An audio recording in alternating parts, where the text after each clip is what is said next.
Hello. We're back for another episode. We Back. thought maybe about stopping this series right there at that episode, but we're like, yeah, maybe we should keep going. Maybe there's something to the end of this game, maybe. You know?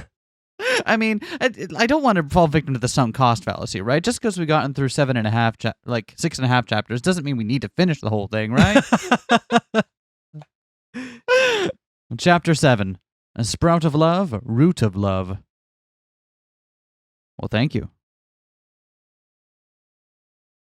I have to click through that? All right. 1 year later. I see. Oh, so what we were seeing was several years before the incident. Okay. Yeah. 5 years before the incident. So this is 4 years now. Yeah. Okay. We knew that, though. It was the year that Battler didn't come back. Right. Yeah, you're right. Seriously, why do guys turn into total morons when they get together? Jessica's room was filled with laughter. It was one hell of a reality check. I thought this guy was a bit cool, a bit adult-like, and then I see him with some of the other guys in our class talking about dirty stuff with this creepy laugh. It's true that boys always act like little kids when they're together. Well, it's not like girls are any different. The fun chat between girls continued without end.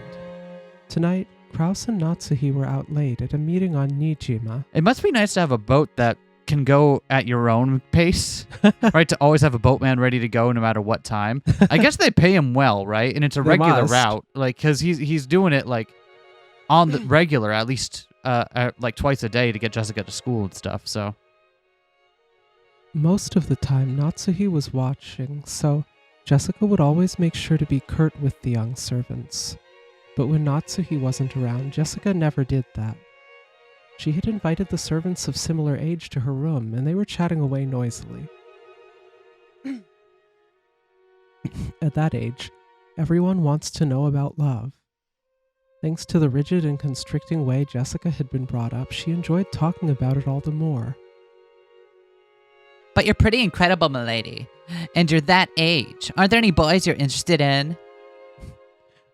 Well, I'd like to fall in love, but there really aren't any good ones around. I think you should be a bit more proactive about it. You can act all relaxed now, but that's not going to last long, okay? One of your friends starts going out with someone, it'll turn your world upside down. Oh, gee, I sure hope that doesn't happen. There's no way that'll happen. God, I still love bashful Jessica. They're like, I think gay panic face. Gay panic face. None of my friends are traitors. You sure about that? I think. You're sure that's a fact, Jesse? No. The outbreak of love is the one time you can't rely on friendship between girls. If you met someone you liked, you'd betray your friends and go out with the guy without a second thought, wouldn't you? Yeah, totally. I would go out with some guy that I met with no second thought. Yeah. Awesome. What about you, Shannon? It's not fair if I'm the only one who has to talk. I don't have anyone like that around. Not around. He's far, far away. And like Orihime and Hikoboshi, I don't get to see him very often. In fact, I don't even know when I'll be able to see him again. However, I believe that he'll come for me someday. I believe it. Don't you betray me, okay, Shannon? Yeah, that would suck if that happened. If we get boyfriends, we'll get them together. You got that? Right? We promised, right? Well, you might not believe it, but it's not at all rare for girls just like Shannon-chan to get a head start. Shannon, confess. You aren't going out with anyone, are you? You aren't, right? I'm not, really. Really? We'll get boyfriends together, okay? No matter what happens, okay? Anyone who lies has to eat porcupine fish. Wow, I can't wait to listen to the new EP from Porcupine Fish. Steven Wilson's really gotten in a strange direction these days. Yes, I promise. Now there's the face of a liar. I'm willing to bet Shannon-chan beats everyone else in this room. I can tell. It's always the quiet ones that go first. Shannon, how could you? Confess. Please stop, milady. That tickles. And so, another Sunday afternoon passed by. Anyone want to practice kissing for when we get boyfriends? You know, just so we're ready for boyfriends. Right? Yeah. Right? That sounds pretty normal. Yeah, definitely. 100%. I worked my way out of the fight and looked up at the sky through the window. Is Battler-san happily chatting away with his friends somewhere right now, just like I am? As I think of you like this, are you thinking of me? But if I ask that, it's the same as admitting that I don't trust you. I'll wait. And when you do come for me, I'll announce then and there that I'm quitting my job. I've already prepared myself to do so, but you haven't come yet. So, yeah, it's gonna be a love triangle thing, huh? Where she gets caught between feeling like she has to fulfill both Jessica and George's affections, as well as holding herself out for Battler. And more of a love why. Yeah, it's more of a love why. Yeah, you're right. Then again, love triangles, what people call that at least, are usually more of a love V. Yeah, that's also true. That's also an actual love triangle would be more interesting, I feel. Yeah. Huh. Yeah, that's yeah. That isn't because you won't come, but because I'm not determined enough yet, right? It's because I haven't clearly envisioned a future with you, right? I'll wait. No matter how long. Until you come for me, riding a white horse. Ugh. I think someone was just talking about me. Anyway, let's go Toad Mario Kart. I will always treasure our promise. The promise of our precious resolve. Never make a promise with a guy. You can't count on them. Thinking that she had read my mind, I spun around. Of course she hadn't, but... Well, for stuff like that, I think guys and girls have different ideas of what's important. No, that's not it. You got it all wrong. On the whole, girls tend to be dreamers, and guys just do stuff without thinking. I guess understanding between the sexes is pretty much impossible after all. Yeah, good thing we all wrapped that up here at age, 13? Awesome. No need to analyze that again at all. At least I think it's pretty hard. Girls often have the bad habit of thinking they know exactly what the guy is thinking right away. They search for hidden meanings behind words that guys say for no reason in particular, and just get the wrong idea.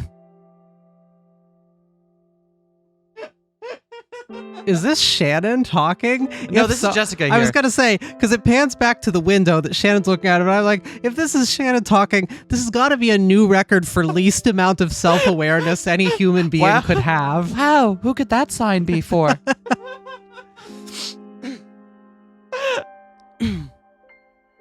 Yeah, I've known girls like that. Those girls who hear something that anyone else could tell them was trivial, but think it means the guy is totally into them. Yeah, I see it all the time. It's a bit sad when a girl gets the wrong idea for no reason.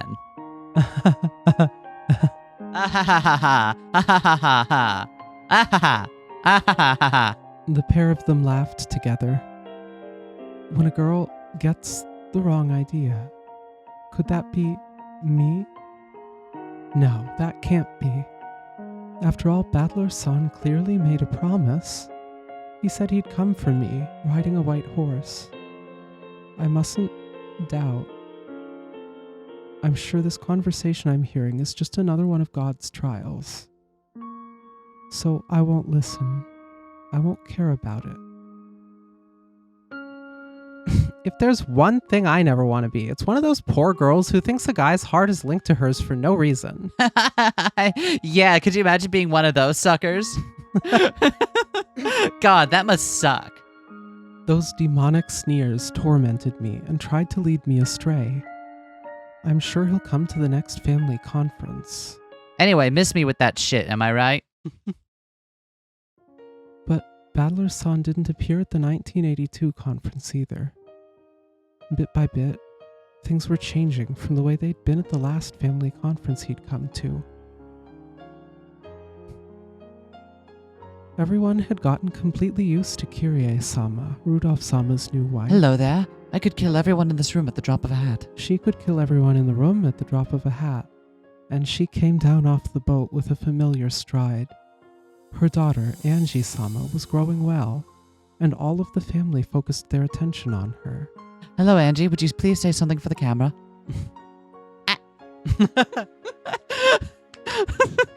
We're working on the rest of her consonants. Even Maria-sama, though she was still tiny, was already 5 years old. She was full of energy and old enough to enjoy playing with George-sama. Jessica-sama and George-sama had already stopped talking about Battler-san's absence. It was the same with the other relatives, too. No one touched on the subject, as though they had forgotten that Battler-san was missing. Maria-sama had been only 3 when she'd last seen Battler-san. It was doubtful whether she even remembered him. In just 2 years, all trace of your existence has been erased from the Ushiromiya family conference. That made me sad, and so it looks like Battler-san didn't come back this year either. True. Feeling a bit lonely? Well, Uncle Rudolph and Aunt Kyrie don't even bring him up anymore. It looks like Battler-kun was much more serious about it than we thought. I wonder if he really will stay away forever. It looks like that was him leaving the nest after all. He spread his wings and left for a new stage of life. Don't you think so? He's always been crazy and reckless. Well, what more do you expect from a guy? Well, we know Battler-kun. I'm sure he's adapted to his new life and is enjoying himself, so I don't think there's any reason to worry. I love how after all of this build-up and stuff, the genesis of Shannon's feelings comes down to something really, really simple. Mm-hmm. And like, it's almost strange to just have it laid out like this at the end here and be like, oh, just have them casually talk about like, oh yeah, I guess, he's not here anymore. It's not unsatisfying. It's just, I don't know how to describe the feeling. It's a strange feeling. When George-sama said that with a smile, I felt a bit uncertain. What does he mean by there's no reason to worry? I'm sure he's enjoying himself. What do these words enjoying himself mean? Oh, I steered you love playing Mario Kart. This is Battler we're talking about, so you can bet he's forgotten all about us and is having a great time. Yeah, I'll bet he is. And I think that's for the best. Come on, Princess Toadstool. Thinking for himself, his family, and his late mother, Battler-kun decided on his own to find a new life. So I hope he lives that new life to the fullest. If he forgets about the Ushiromiya family, that's just perfect. George-sama smiled at me, as though expecting me to agree. After a moment of shock, I smoothed my expression over and found the expression he was expecting. Oh, relatable. Managing your expressions to what the people around you are expecting you to feel. Couldn't be me. Is Battler-san living happily? Having forgotten about the family? About me? About our promise? That can't be true. It just can't be. Battler-san must be looking forward to that day of decision, just like me. I'm not mistaken about that. He promised me. He said he'd come riding a white horse. I never asked him to say that. He said he'd come for me on the day I resolved myself to live life for his sake. He made that promise himself.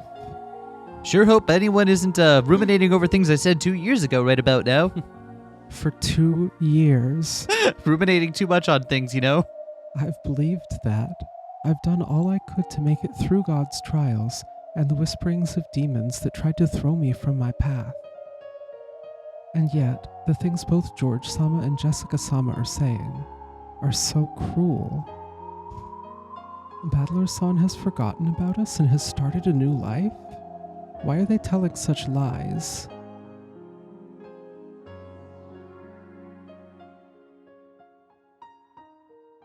But that night, I dreamed of Battler-san for the first time in a long while. The Battler-san in my dream wasn't the Battler-san I believed in. It was the Battler-san that George-sama and Jessica-sama had spoken of, the one who had forgotten everything and started a new life. Wow, I sure am proud of this new life I've started, complete with caviar and hot tubs. Morning. I woke up with a tear-stained face. The face I saw in the mirror cried and told me it couldn't wait any longer. If I've managed to wait this long, why can't I wait any longer? This is a trial. So we must believe in him and wait. But the me in the mirror spoke. It was sharper than a fragment of glass. I talk about this promise with him, but did we ever really make such a promise? Wasn't Jessica-sama talking about it? That some girls are dreamers who get the wrong idea. And wasn't George-sama talking about it too? He said that Battler-san had gotten used to his new life and had forgotten about the Ushiromiya family. And by now, he isn't the only one who's forgotten. Unless I ask about it, everyone on this island has forgotten his name. Even Rudolph-sama doesn't say his name anymore. If I weren't here to remember his face, perhaps his existence would have been erased from everyone's hearts. I don't believe it, so I won't doubt. Battler-san must still remember his promise. We're both waiting for the day of decision, the day we'll be together. Battler-san, I've firmly made up my mind. Does the fact that you're not here mean that, after all, I'm not determined enough? No. It's because you and God are testing me, isn't it? In that case, I will endure until that promised day inevitably comes. So, please, Battler-san, I want some proof that you haven't forgotten me.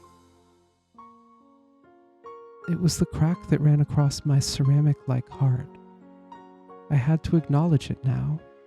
It may be that I'm pretending not to notice something terrifying and sad.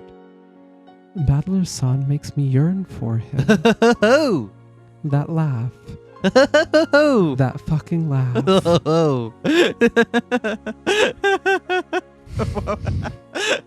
Touch me. Touch me harder. Battler-san makes me sad. Battler-san makes it hurt. Battler-san, do you still remember me now?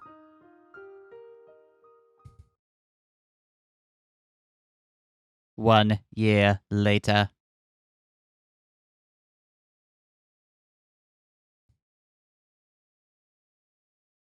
Three years until the incident.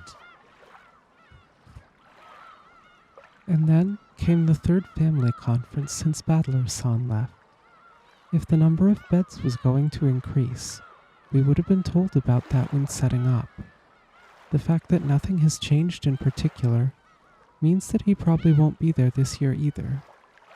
Clinging to a final bit of hope, I stood by the docks, watching the boat draw closer. Hey, Shannon-chan. You're looking as pretty as ever. Careful, Angie. Watch your step. Hey, Shannon. I really do love Rokkenjima. I can't wait for Uncle Kraus to turn it into a resort. There's no with a need for space that. launch pad. With a what? Where did you hear I about said that? anything. That'd be such a waste.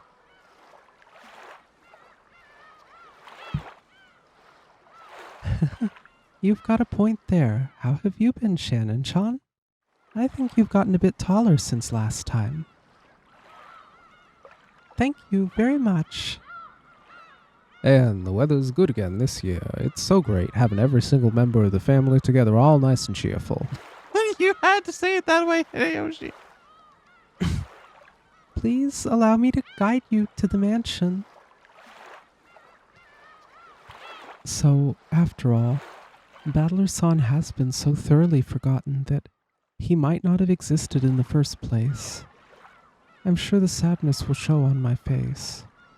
Not wanting anyone to see it, I turned my back to the family and led the way up to the mansion by myself. Then, suddenly, someone mentioned Battler-san's name, and I jumped. What, you saw Battler-kun? How's he doing? He's doing very well. I took Angie and had some tea with him the other day. I was surprised. So, Kyrie-sama was in touch with Battler-san. According to her, both Battler-san and Rudolph-sama had long since calmed down after their fight, but both were so stubborn that they hadn't found a good chance to make up. And since Battler-san had gotten used to living with his grandparents and going to school there, and considering that those grandparents might make things even more difficult, going to convince Battler-san to come home wouldn't be easy. It's just too bad.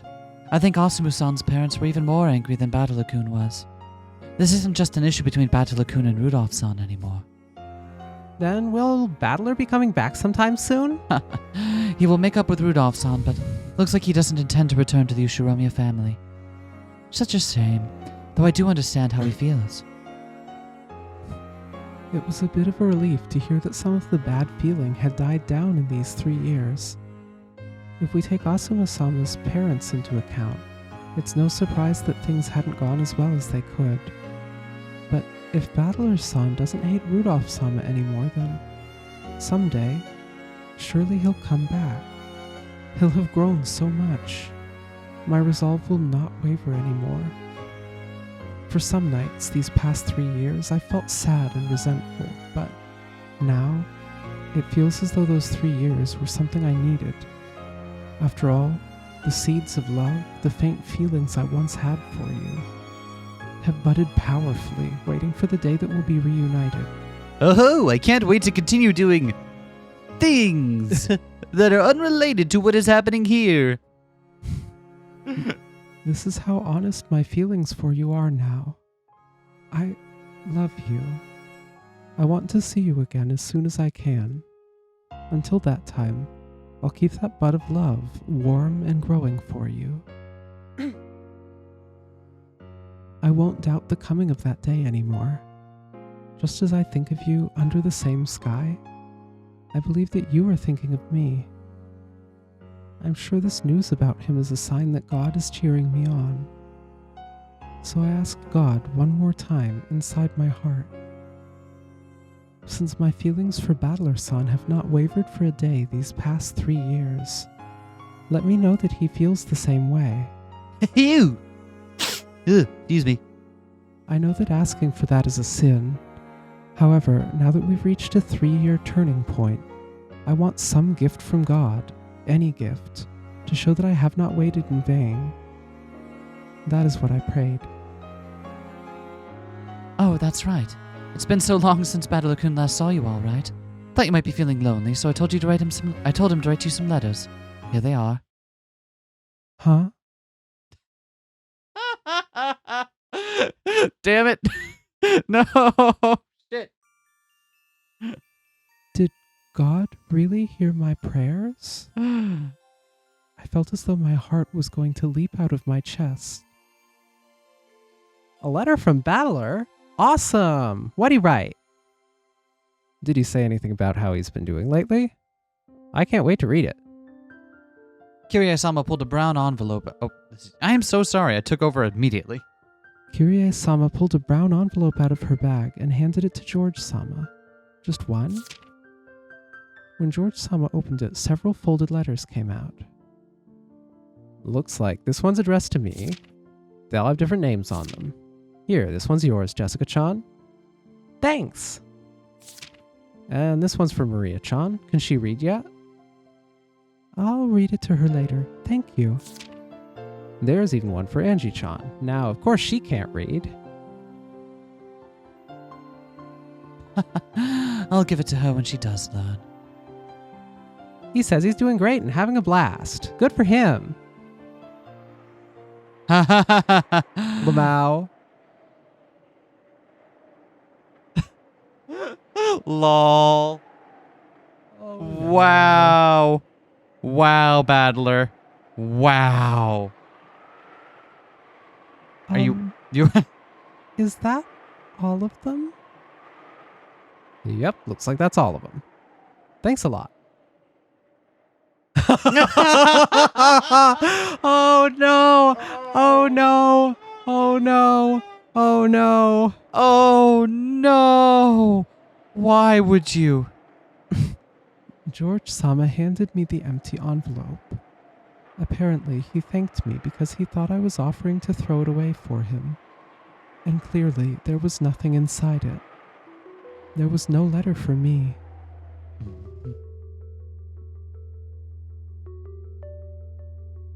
I think it's probably still George. Whoa, the more I read, the more fun it looks like Battler-kun's been having, living every day to the fullest. That's what it looks like in mine, too. If he's happy, I guess that's what counts.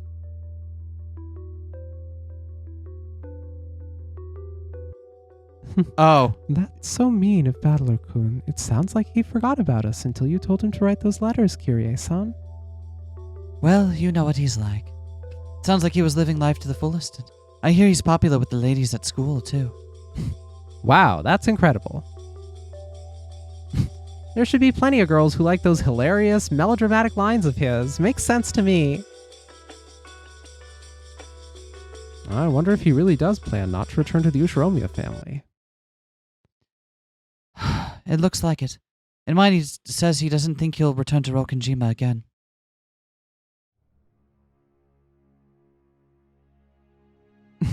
Trials from God intensify. Oh, no. Shannon, no.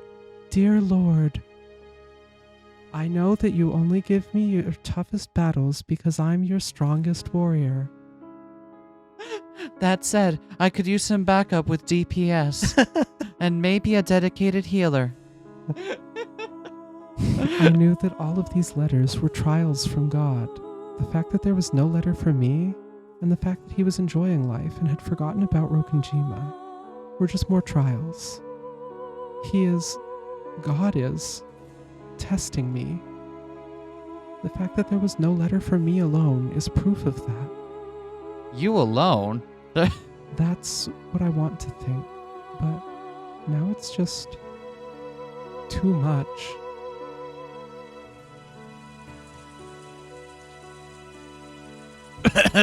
Anyway, and then Umineko no Nakukura needs some bitches. Just skipping ahead a little bit here, saving us all some time. Might have been an important promise to you, but looks like it wasn't for Battler. No way. Then that promise about him coming for you was... I was a dreamer. It was just an illusion I created. To Battler, they were probably just meaningless words to make him sound cool. To anyone but her, it would have been such a funny story to hear. That promise with Battler might have been an illusion the whole time. In the first place, we don't know if they were both felt the same way about each other at all. Love is an illusion. However, if both sides are seeing the same illusion, that love becomes true. However, when the feelings of each side are different, then it's nothing more than a joke. This is Battler's sin. Making Shannon think that it was a promise. Yeah, and that's about what that's the guess that we came to, right? Yep. It was some. I don't come back. Yeah, is that he didn't come back, or yeah, like it wasn't. Yeah, we this is well in line with what we were thinking. Wrong. Oh, never mind. Huh? It's that he didn't even remember. Oh, yeah. That's okay. Yeah, that was also part of our discussion. If he simply broke his promise, I could have taken him to task for it. I could have regretted my mistake, or I could have won him back. However, you can't question someone about something they don't even remember. I am unable to hate Battler-san. After all, Battler-san didn't even break his promise. There just wasn't any promise to start with, huh? It was nothing more than a sad joke. So, is this some kind of twisted joke? I kept on crying and crying. I dug my fingernails into my pillow, soaking it with my tears. How much easier it would be to hate something, but I can't hate anything. I just couldn't get over my miserable arrogance, which had led me to believe for 3 whole years that he felt the same as I did.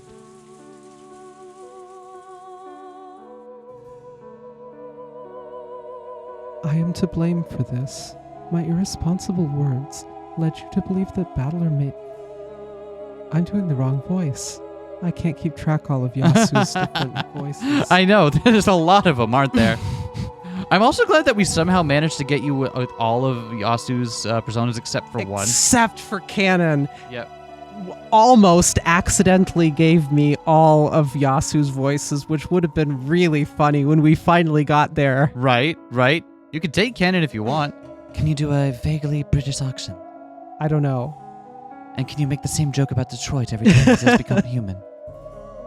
I am to blame for this. My irresponsible words led you to believe that Battler made a promise. No, this isn't anyone's fault. It's all because I assumed he felt the same way I did. Battler made no promise, and yet his feelings were surely sincere. Though there might have been a difference in degree when compared to yours, it is true that he liked you. Of that there can be no doubt. Please, just stop it. I believed that he liked me the way I liked him without ever doubting that. Please don't try to cheer me up. I'd rather that you mocked me. Before I knew it, a dull, inescapable pain had pierced my chest. When I pressed my hand against my chest, I realized what that pain was. It was the bud of love, whose seeds I had sown and nurtured in my heart. Its roots had spread all the way across my chest, tormenting me like a metal wire wrapped around my heart. They looked less like roots and more like fissures running through my heart. I can only hold back the pain by tearing out the root of love, but no matter how much I scratch at it, I'm only scratching at my chest. The root of love doesn't move at all.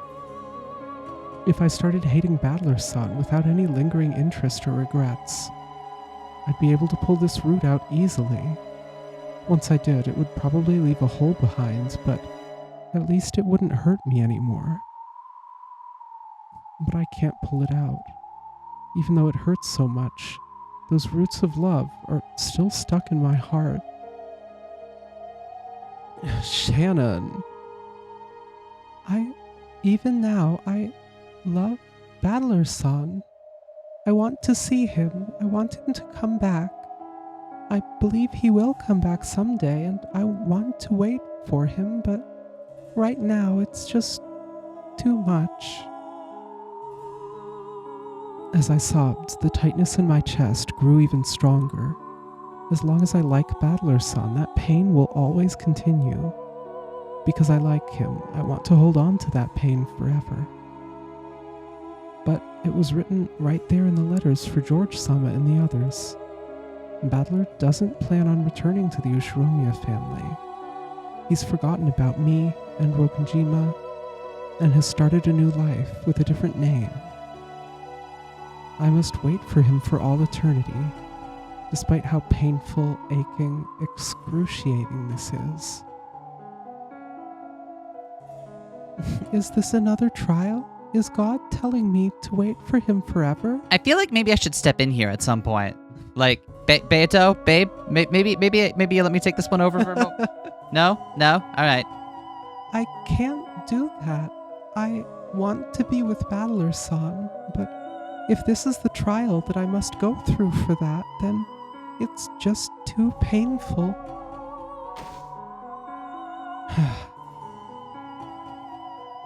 Beatrice hung her head in shame. If she hadn't encouraged Shannon so much, it probably wouldn't have been this painful. Shannon may have been the one to sow the seed of love in her heart. However, Beatrice had irresponsibly watered it and told Shannon not to give up. Beatrice scratched at her chest, trying to share Shannon's pain.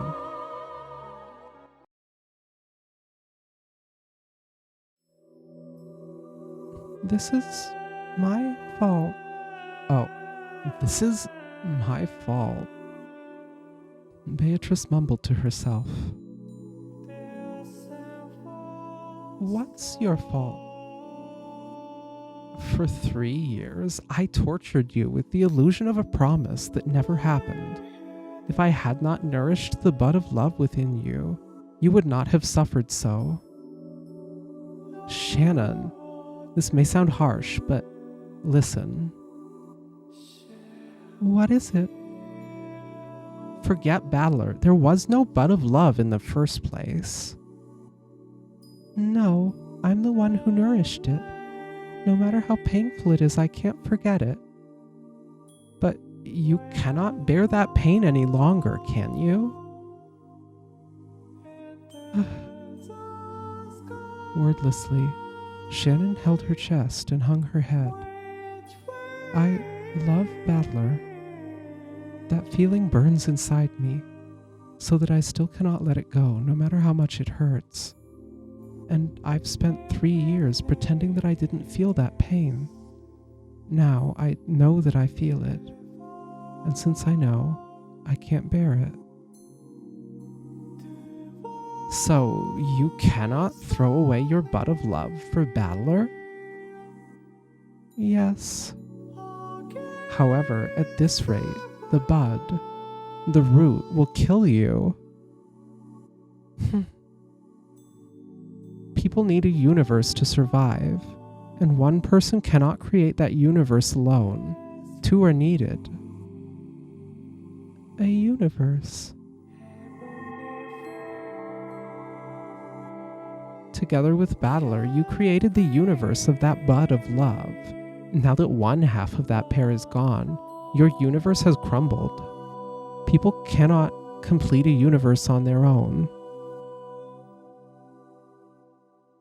However, Battler-san, the other person who creates my universe, won't come back. Then you must create a new universe with someone else. You mean create one with someone other than Battler-san? I will give you such a person. I forget, did we already do new art of... We didn't. Oh, she's green. We never saw her new art. Huh. Okay, and old art? Oh, she's a little green. And new art? Yeah, she's Wow, more of like a more subtler green. mint green, right? This one she's very clearly like yellow green, but in the original one she's more of like a very subtle, like off-white green. Can we see the new art again? Yeah. Oh, fuck, come on. She's also more clearly got Beato's expressions here with the sneer and stuff. Okay, back to old art. Oh, I was gonna see how long you would let me go before.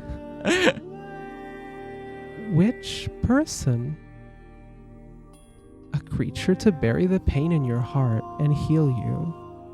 He will not betray you. Yes, let it be a sibling. I will give you a little brother. A little brother. A boy you have always been close to at the Fukuin house, whom you love as if he were your real brother. That I shall give to you. Together with him, you will create a new universe.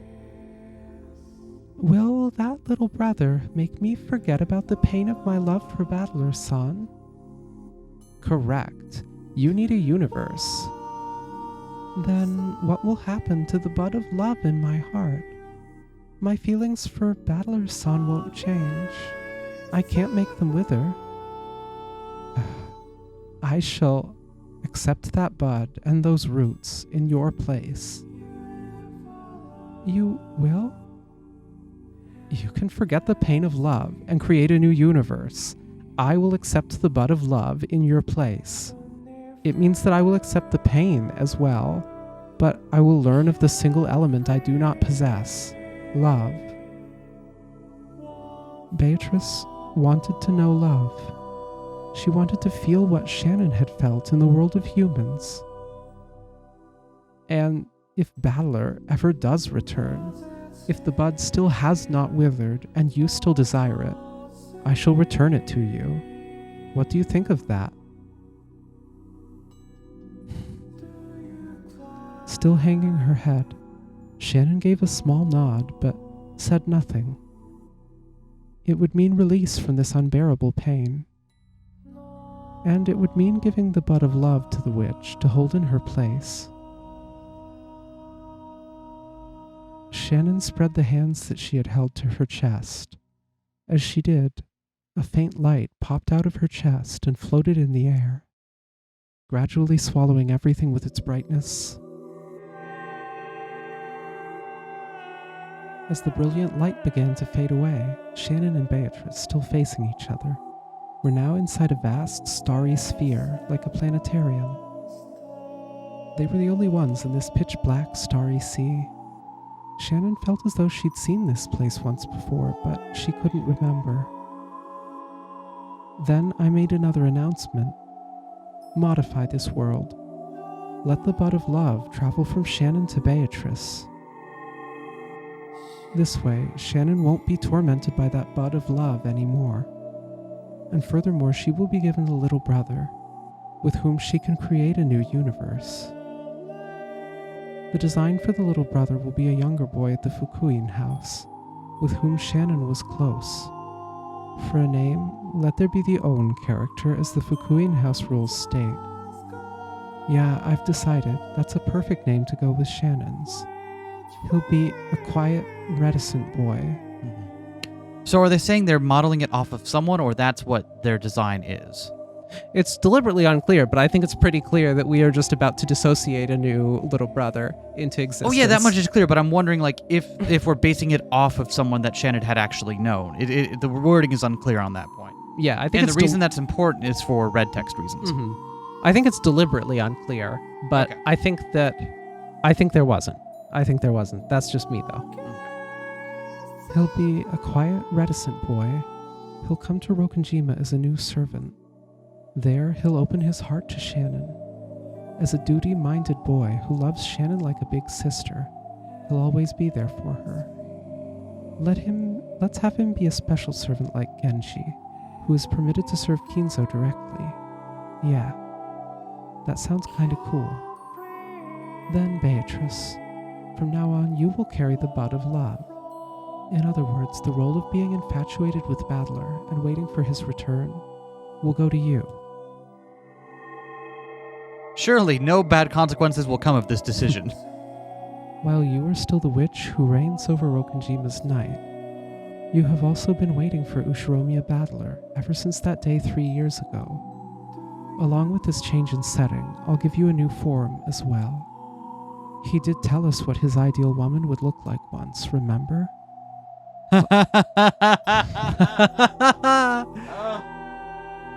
Are you kidding? But that has a different provenance than the Beatrice at Kinzo.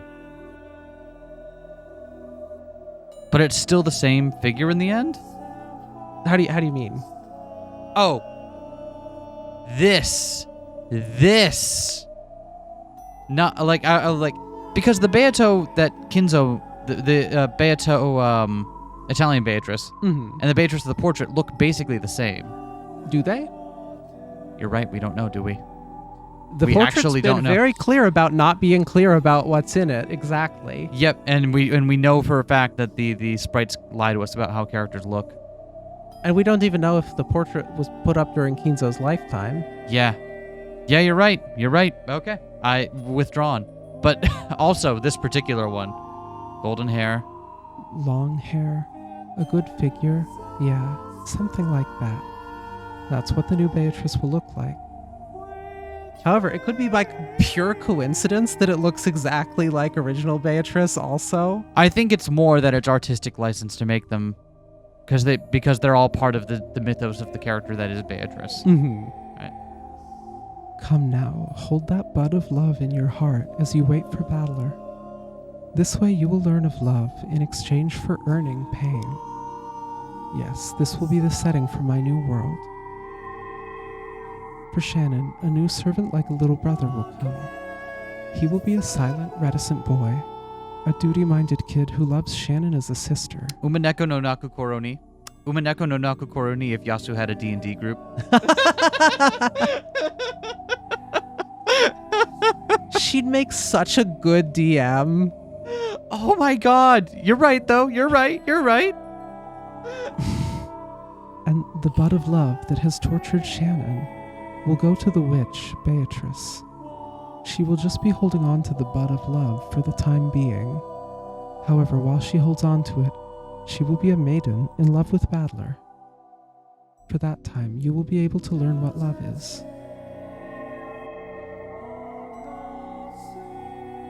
Come, let the world be modified. Oh, I am one, yet many. Awaken us, and stretch your wings in this new world.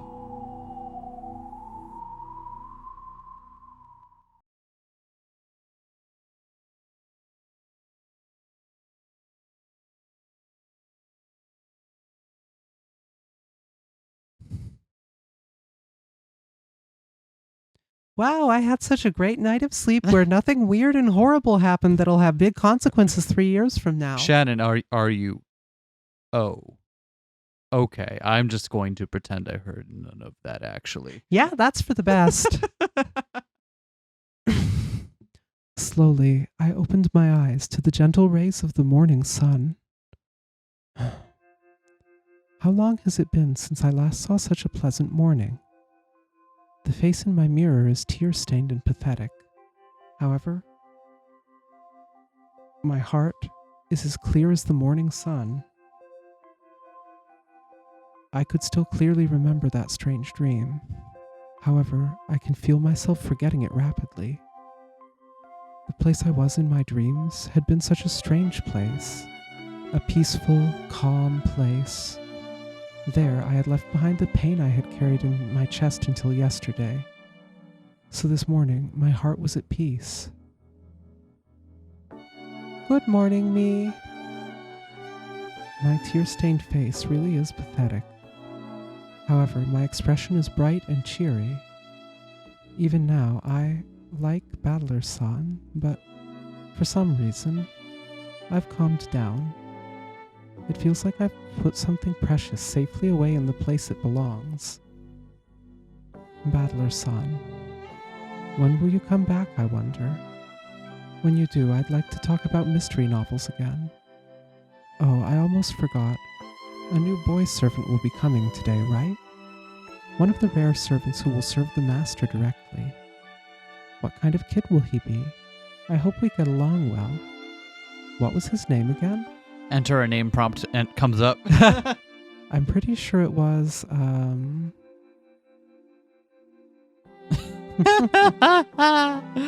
Oh, this story. Want to go for another one? Yeah. Yeah. God. Oh, this entire arc. Yasuda's normal one. Having a normal one. Yeah, right. This is what happens when you have a normal one for 6 years straight. Nothing if not exceedingly normal.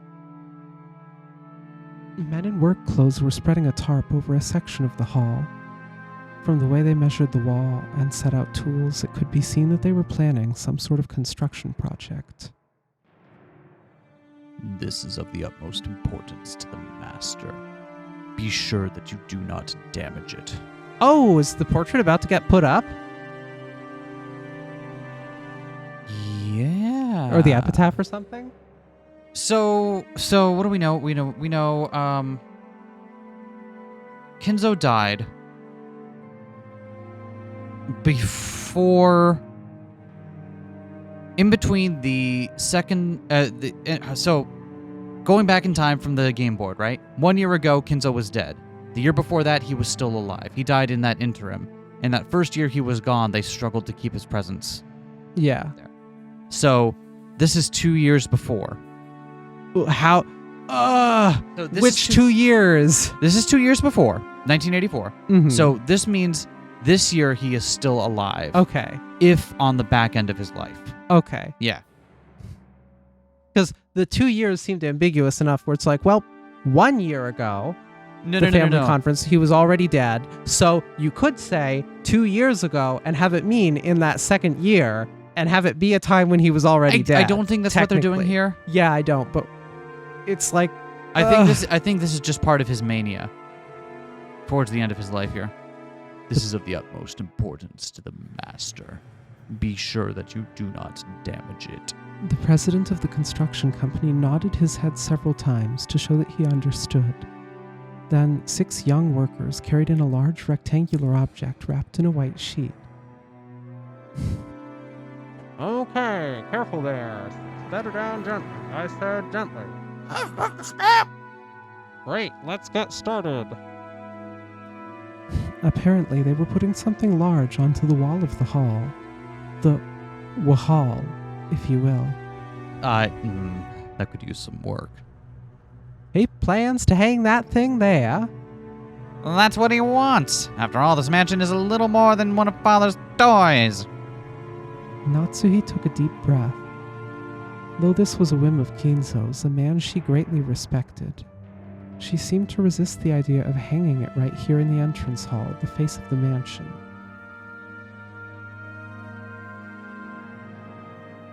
When the white sheet was pulled off, a Western woman wearing a beautiful dress came into view. It was a massive portrait of a woman. Is it proceeding well? Yes. They will be finished by this evening.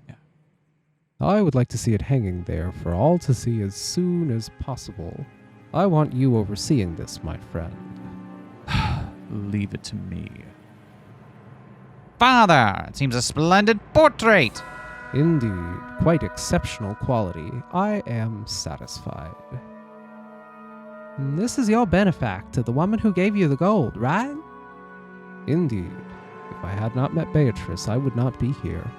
Nor would the Ushiromiya family, nor would, of course, this mansion. It's only natural that her portrait be displayed in the best possible location.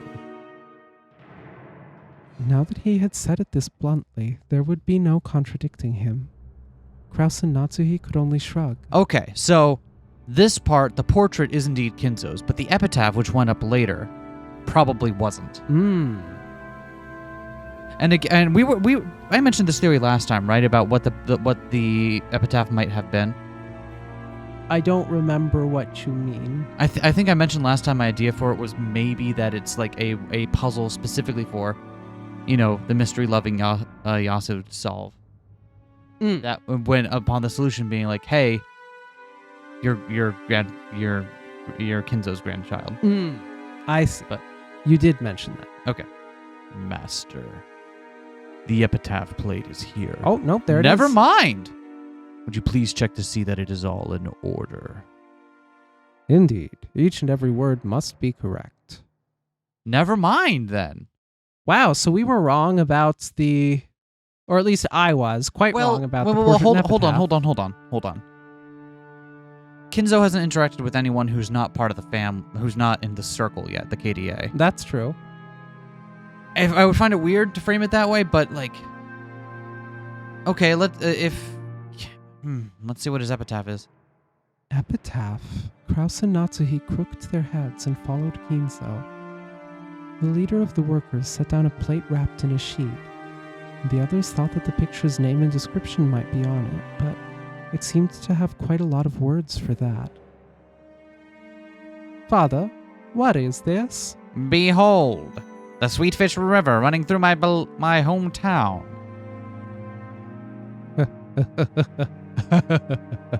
Read and interpret it as you like. Maybe then, if Kinzo did indeed write it, maybe it's a confession? Maybe. So we finally reached the appearance of the epitaph in the portrait, huh? I don't know much about this epitaph. It doesn't exist in my world. Probably not. In your world, there's already a clear successor. You. But not in this world. In other words, this epitaph was set up to choose grandfather's successor after all? Most likely. Or he might have wanted to believe in the chance of a miracle.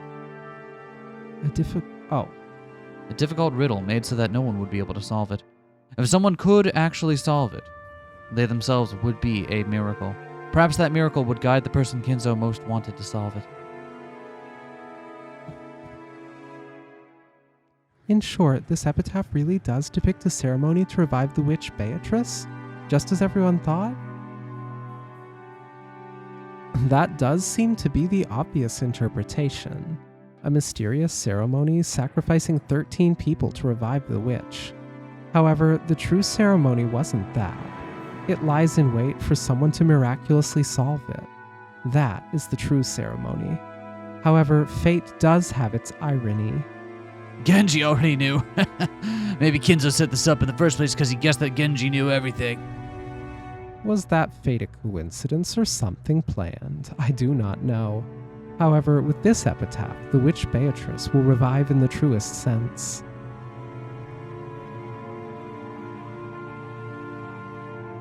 Chapter 8, Journey to the Golden Land. No, we're not going to stop talking in circles, by the way. We're just going to keep talking around it. Fuck you if you haven't figured it out yet, I guess.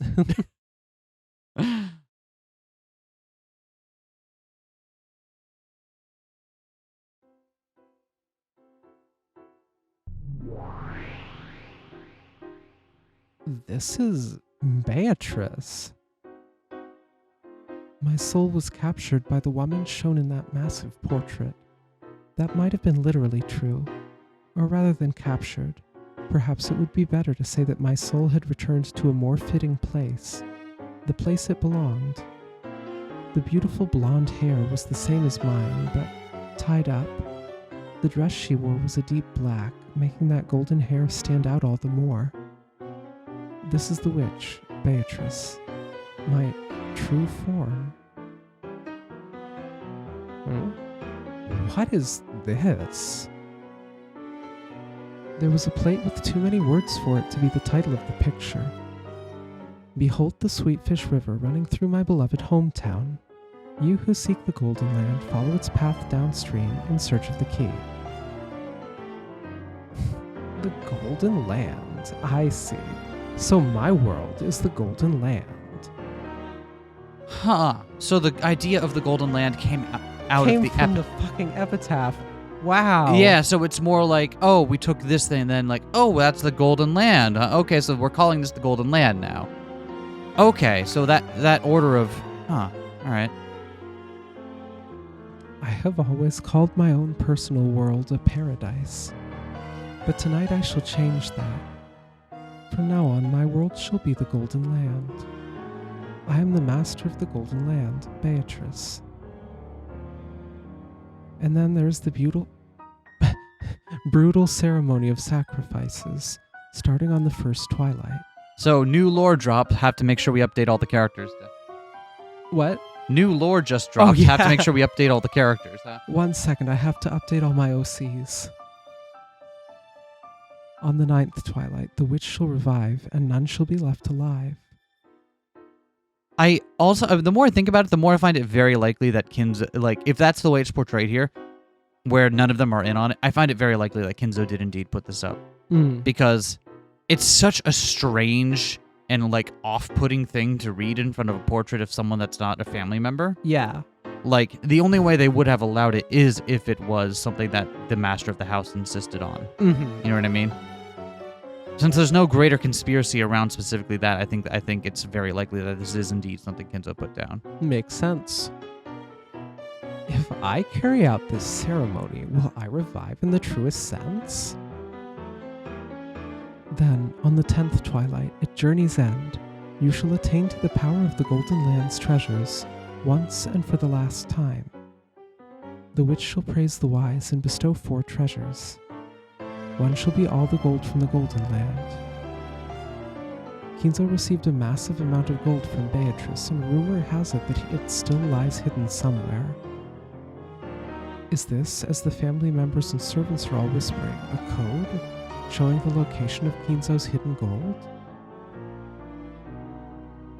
If a human solves it, they will obtain a great quantity of gold.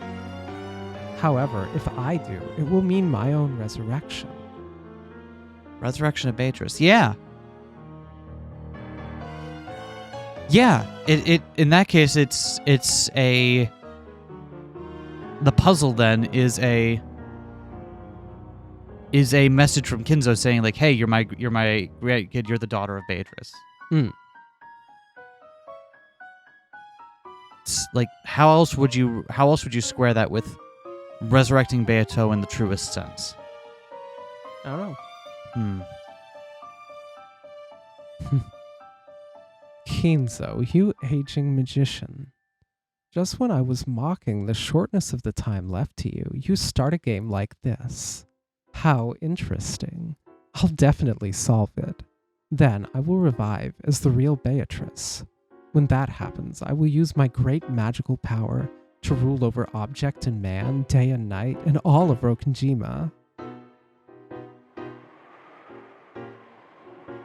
Oh, everyone says the epitaph is a guide to finding hidden treasure. Rumors tell the master has 10 tons of gold hidden away. Yes, and supposedly Beatrice gave it to him. I've heard that one too. 10 tons of gold. That would be incredible. I can hardly even imagine it. If you had all that, what would you use it for? I'd like to touch it just the once. Forget touching it. I'd like to spend it all. But why would he go out of his way to display this epitaph? This code showing the hiding place of the gold. Well, that much is obvious. He's laughing at everyone since he thinks no one can solve it. Well, it's a challenge to the rest of us, isn't it? He wants to know if there's anyone here wise enough to solve it. It seems the master doesn't intend to let Krausama take the headship easily. Perhaps the one who solved this will become the successor, ooh? So it is just a lot of wishful thinking that surrounded it that kind of created this mythos. Yep. Genji-san, what is this? Could this be a portrait of Beatrice? The Beatrice? Can we take a second to admire background Beatrice? Yeah, background Beatrice is great. I love background Beatrice. Correct. This is Beatrice Sama. What on earth? There's a strange little poem-like thing over here. What is this all about? It's almost like a pirate code that shows the way to hidden treasure. I'm sorry, hidden treasure. Genji-san, what does this mean? The master said to read and interpret it as you wish. That the riddle applies equally to all who can see the epitaph. You said riddle just now, didn't you? That means this can be solved. Yeah, that's it. Father doesn't want Nissan to succeed him. So, whoever solves this will become the successor. Finally. The tables have finally turned, and I now have a real chance to become the head.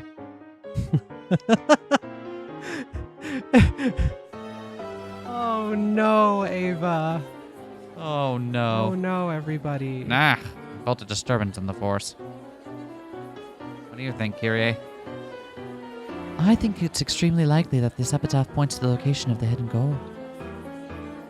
Looks like Aniki thinks the one it solves will be chosen as the successor. That's another theory that might fit. Father certainly doesn't view Krasny-san as an ideal successor. This might be a huge trick he's set up now that he's reaching the end of his years.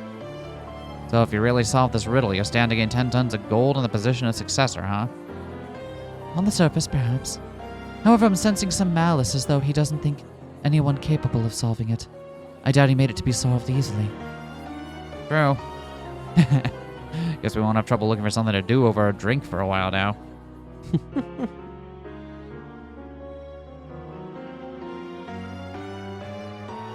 Ridiculous. How could anyone solve this? Rosa tossed aside a notepad with the epitaph written on it and flopped over onto the sofa. Oh, sorry, you're still... Solving this means 10 tons of gold. With that much, I'd never need to worry about schemes for cash again. If I had money, I could pay off my debts, and that man might come back to me. He went off to Guilty Gear. I know where Father's beloved hometown is, and the Sweetfish River. There are many rivers there. What's the village supposed to be? I don't have a clue. What's wrong, Mama? Maria looked concerned. Kids are really good at riddles, so maybe... Hey, Maria, do you think you know the answer to this riddle? Boop. Maria gazed at the paper with the epitaph on it, as though she was trying to bore through it with her eyes. Her eyes opened wider and wider. What do you think, Maria? I guess it might be a bit too hard for you. This is a witch's ceremony. A resurrection ceremony for Beto. Where'd you get this? Hey, Mama, where'd you get this? I'm gonna ask Beto. I'm sure the ceremony will let Beto regain her full power.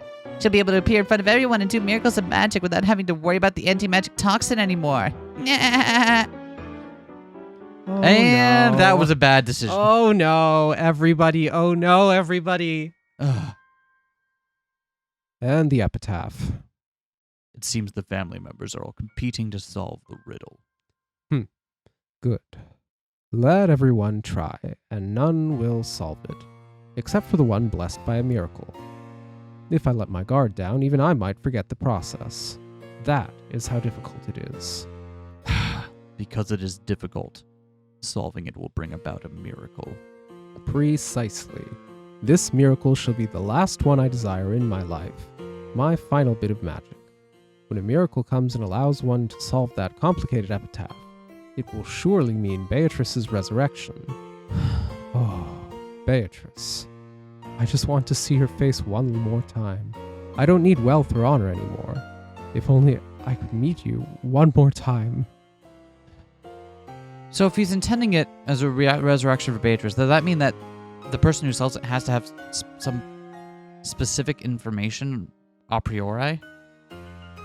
I don't know. It's also Kinzo we're talking about, so... True. This would be the last bit of magic that Kinzo, who realized he was facing his last years, would ever use. He was betting everything that Beatrice had given him, hoping to meet her just one more time, after being separated by death through 2 generations. His meeting with Beatrice that day had been the true beginning of his life, and even with them gone, Kinzo had remained there alone on the stage that had gone dark.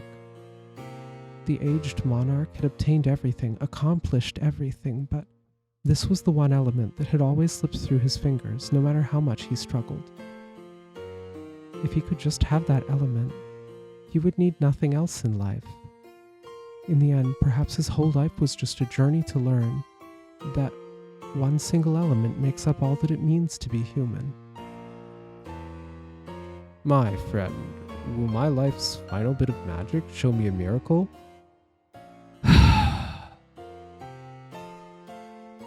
For a while, Genji was silent. He wasn't at a loss for words or struggling to find an answer. During that silence, something had passed between the 2 men, who had known each other for so long that their friendship surpassed that of master and servant. No, that'll do. No one will solve it.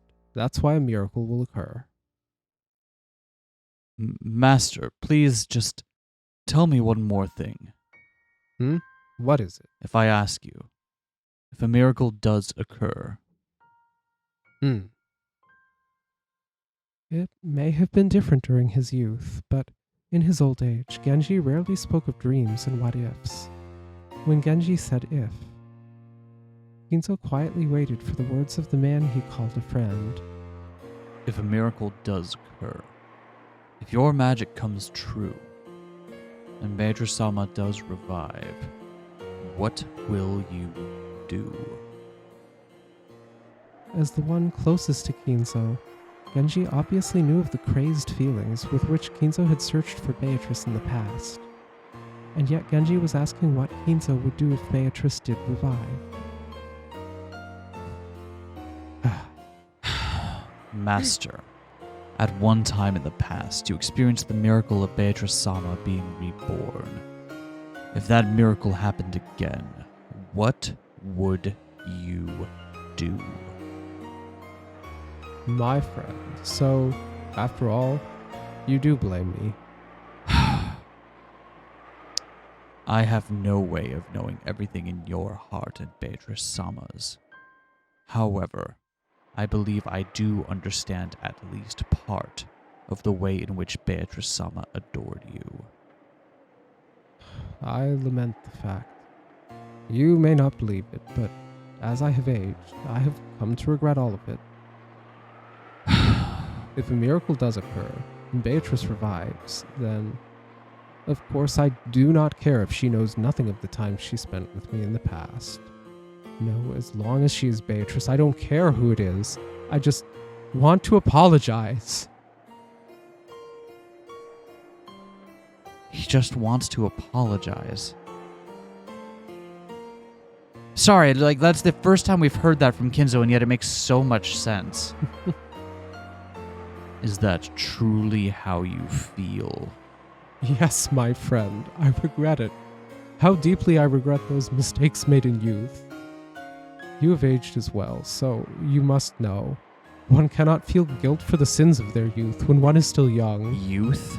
You were like 40-something. Yeah, relative youth. Oh, right, you're rich. However, like deep thorns, they began to fester, torturing me. I, Ushiromiya Kinzo, no longer care how I die. However, this thorn, this regret, is the one account I must settle. I will return everything to Beatrice, and I will ask her to forgive me for my sins. For that is my only and final wish.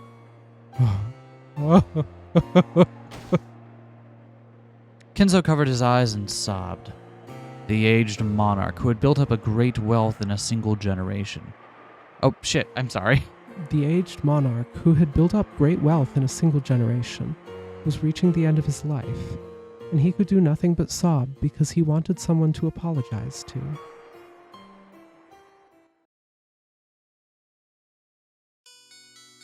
Wasn't the epitaph a trial grandfather made to choose the successor? I thought that too at first, but looks like the situation's a bit different. At this point in time, I also thought it was a trial. That it was a game for selecting the successor, which Ushiromiya Kinzo decided upon on a whim. And it wasn't? This epitaph meant something for Ushiromiya Kinzo and Ronoe Genji that only the two of them could understand. So this was not the workings of fate. It was inevitable. I was no more than a Cinderella, with the pumpkin carriage and glass slippers all prepared beforehand. I get it. So, this was a farce that Kinzo and Genji set up. Kinzo did understand, and Genji realized that this was a message. Okay, so this is... Okay. I don't have a clue what you mean. What did grandfather understand, and what does Genji-san have to do with this epitaph? Did Kinzo see Beatrice in Shannon, the servant? Which would explain why she was one of, like, only her and Genji that was allowed in to Maybe. serve him. The epitaph wasn't solved. Someone was made to solve it. And then Beatrice truly revived, if that revival had never happened. The 1986 would still have come, but the incident might have been completely different. And so, since the time of my birth, I have been trapped by the crossroads of fate, never given the right to make any decision of my own will. Oh, I am one, yet many, and yet we have never been able to resist fate. We are little more than leaves caught in a whirlpool. No matter how we dance, we must eventually be sucked in and disappear.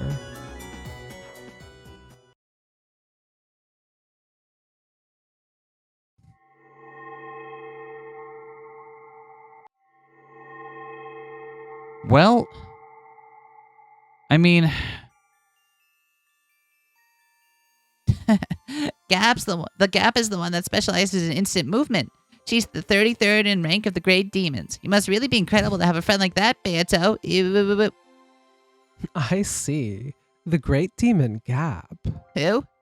The Gap, sorry. Oh, you're right. Very well, my friend. You will now be the Gap.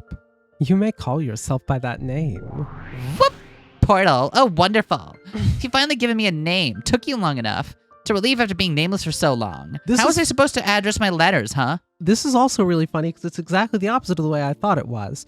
Because we figured, all of Maria's magic and stuff in her diary and so on lines up with all of this shit about the stakes and the demons and all this crap. So obviously someone would have had to teach Maria that. And it's exactly the other way around. It's all Maria's idea, and she is teaching it. And it's being adapted by Yasuda. Yasuda. Yep. Yasu. Yep. Shit.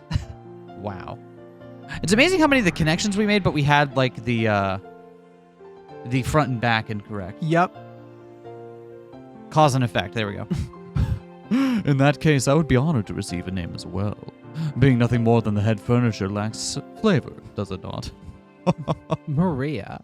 I need a name for this guy, too. He is also a great demon and serves as my butler. He's a subordinate whom I can trust. Ew, woo, woo. Runaway, I guess. The 27th ranked of the demons. And she'll give you reliable underlings. My, what a coincidence. The family name of my double is Genji, is Runaway. That truly is a coincidence. That's coincidence? Okay, What if so it's not? I got really caught up for a while on the idea that all of the demons had like human analogs that they were based off of. Mm-hmm. Specifically because that's how Runaway and Virgilia were first introduced to us, right?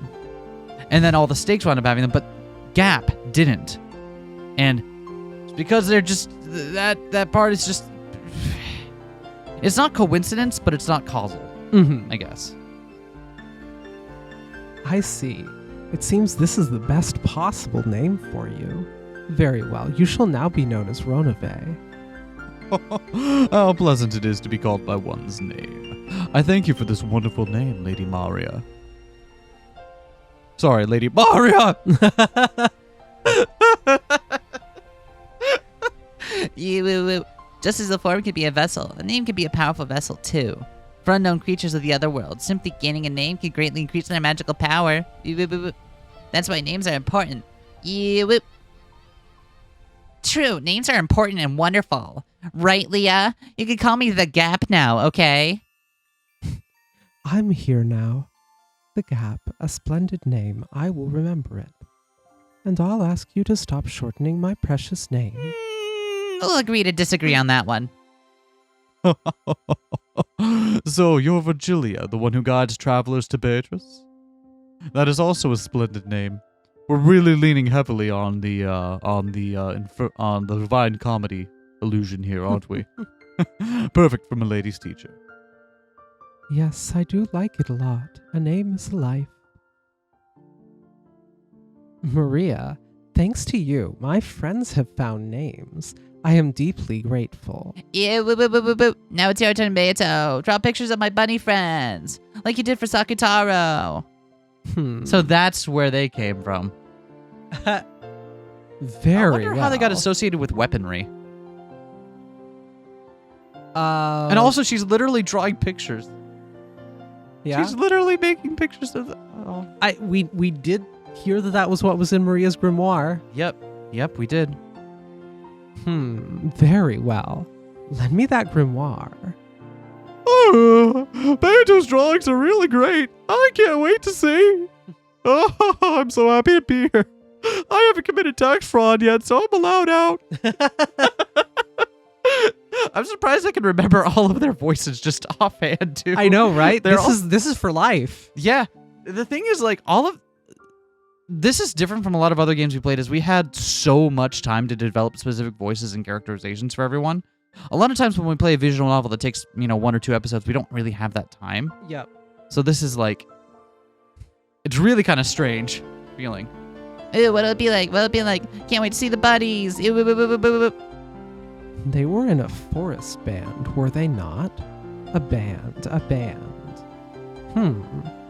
Yeah, something like... Oh, so they have marching outfits. And of course, Yasu's the one designing them because they all have the fucking unitard. Yasu has a type.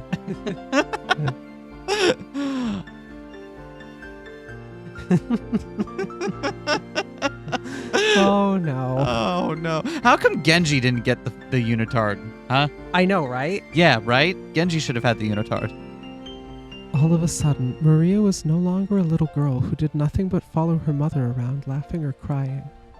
Though she is still young, she already has a powerful self-image, just like me, for real, and possesses enough knowledge of the magical world to surprise even me.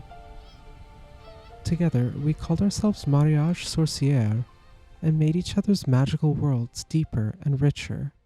Gee, I sure do love descending into folie à deux.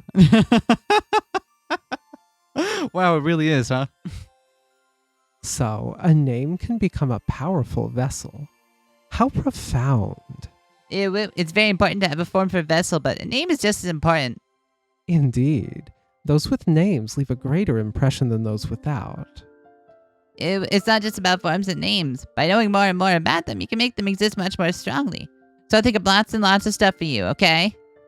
Did you do this for Sakutaro as well? Oh! Wait, is this Sakutaro saying this about himself, or? Oh, no. Yep, Sakutaro isn't just a name. There's a lot more to it than that. But did you have to put all those assaults on my record in my past? I could have come into this world blameless. He is a lion cub, correct?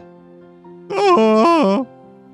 Sakutaro is a Vegeta lion, so he doesn't eat meat. He's Vegeta lion. Vegeta lion. I'm sticking with it. But everyone else thinks he does, and they're scared of him. But Sakutaro is also a scaredy cat, so he's just as scared as the others. Sakutaro is such a coward. Oh, hey, I'm right here. Oh, I don't eat meat. I'm not a scary lion. Oh, look, a flesh-eating sparrow. Fap, fap, fap, fap, fap, fap, fap. Ah, sparrows are scary. Oh, whoop. Wait, they're what? Sparrows are scary. They're what? Sperry.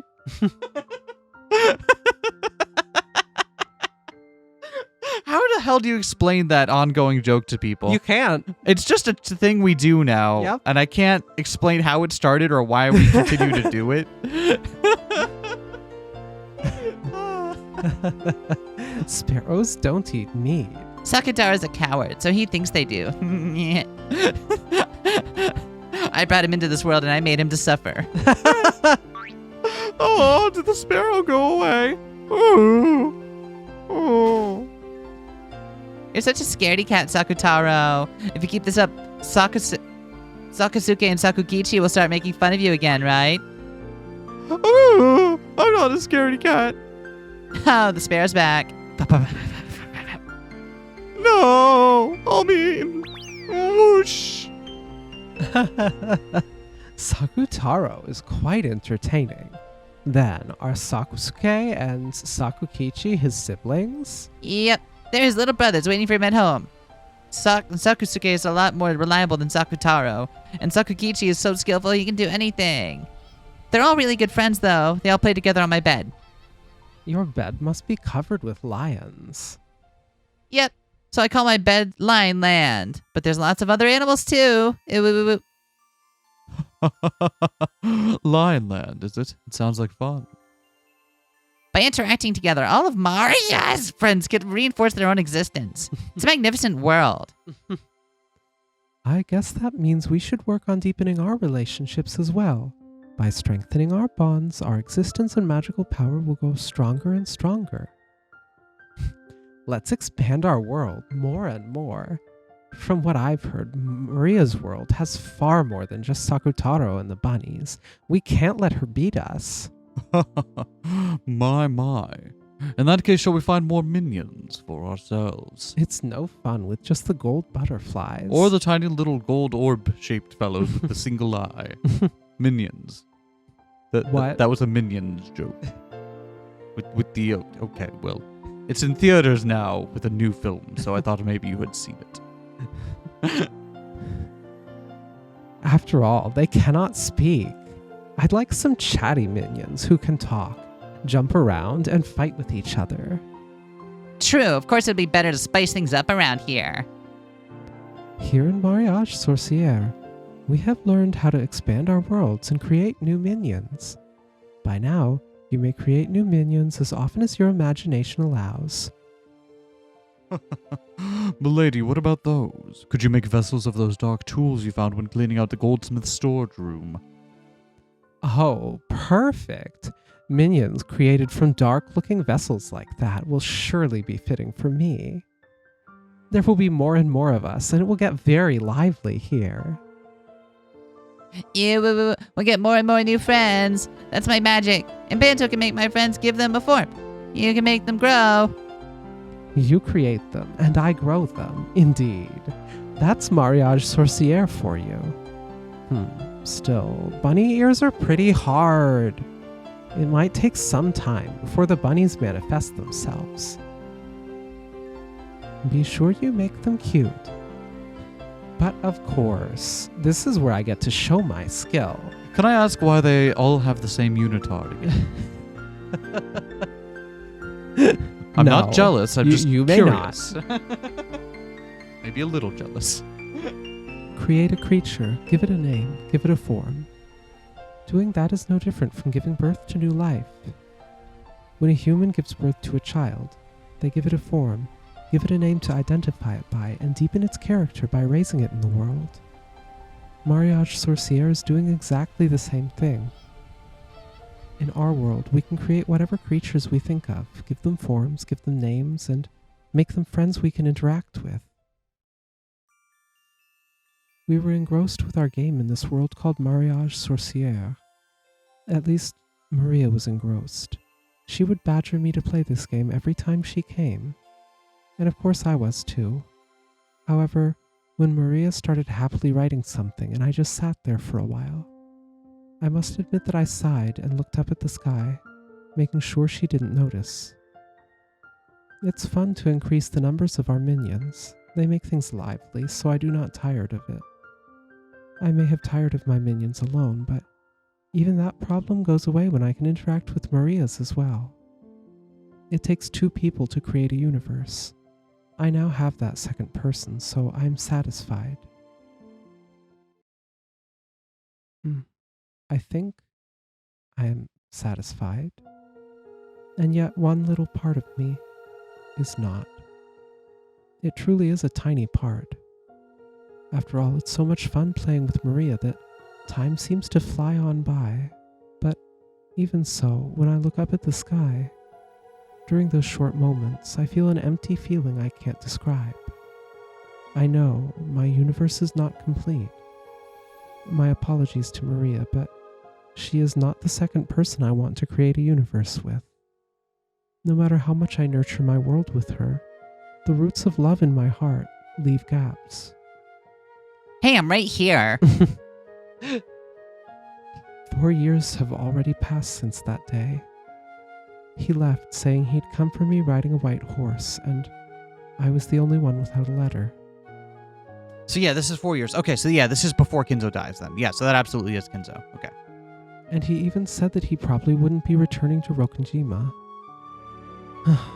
Is this love? What is love? Baby, don't hurt me. Don't hurt me. No more. I always believed that love was so much sweeter, so much more intoxicating. But now, I don't know anymore. Though I long for him so much it's maddening, I can sometimes feel hatred underneath. However, even that hatred is wrapped in adoration.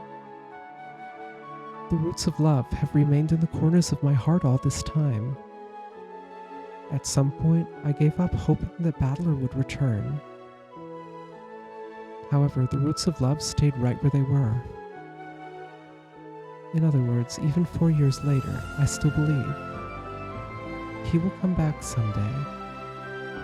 The flower of my love has curled up and withered as though against the winter cold. However, the root is still alive, and it is always, always waiting for him to return, waiting for a chance to bloom beautifully again. I'm grateful to Maria. Mariage Sorcière has eased the burden on my heart so much. If we hadn't met like this, I may have withered away along with that root. Even this incomplete universe is necessary for me to remain alive now. I must live on until I can create my complete universe. Until that day, I will not be complete. Though I have a form and a name, no matter how deep my world grows, I will not be complete. So anyway, then let's all play Uno for a little while, okay? I don't have Uno. Yeah, what? Sure you do. It came free with your fucking Xbox. They haven't invented those yet. I am not complete. Beto. I accidentally muttered what I had been thinking. Maria stopped talking to Sakutaro. I regretted that my slip of the tongue had ruined this fun time, but there was a long silence before I could smooth it over. I laughed, but it probably sounded hollow. Maria, not knowing why my face had suddenly changed like this, looked taken aback. Though my minions will each deepen this world in their own existences, becoming full, I alone will never be complete. You woo woo woo. I know why I will not be complete. Is it because you don't have enough magical power? Maria answered instantly. Beatrice has lost her magical power and is unable to regain the strength she once had. Have you tried tapping one of those mountains you control? 3 damage. That's how the story goes. So Maria's answer was correct. That's right. I may be incomplete because I have lost my magical power. In that case, if my power becomes complete, and I revive in the truest sense, will my world become complete as well? Does that mean that the person I want to nourish a universe with will come back? If, as I claim, I really was able to control miracles at will in the past with my magic, then if I succeed in reviving, would that miracle definitely occur? If such a thing were possible, I'd want true magical power to use for my resurrection. That's right. It's because I do not possess enough magical power. Ew, woo, woo, woo. Poor Beto. It must be pretty inconvenient with your magical power still weak. I want to get it back, quickly, my old power. I guess you have to do with that then. You woo, woo, woo. What do you mean by that?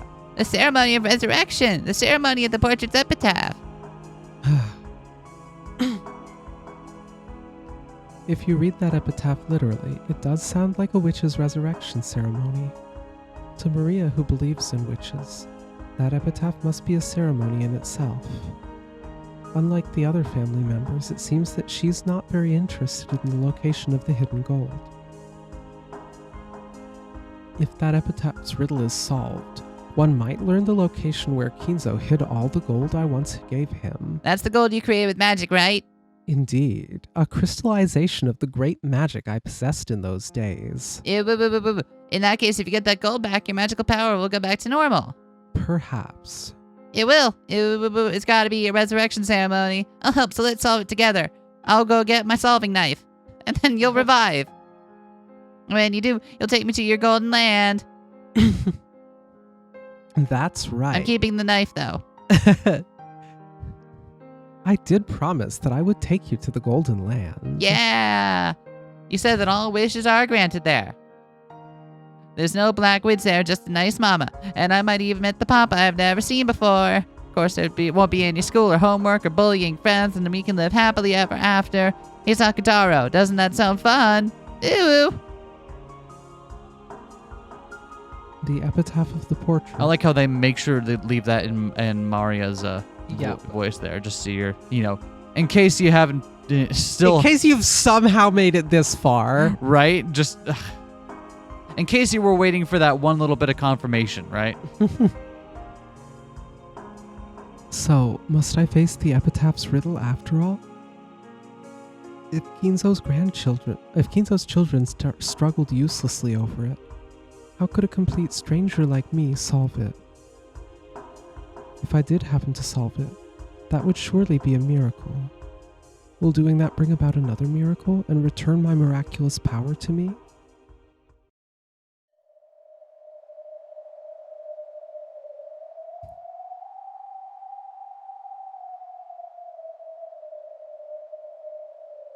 Don't be suspicious, don't be suspicious. Behold the sweet fish river running through my beloved hometown. You who seek the golden land, follow its path downstream in search of the key.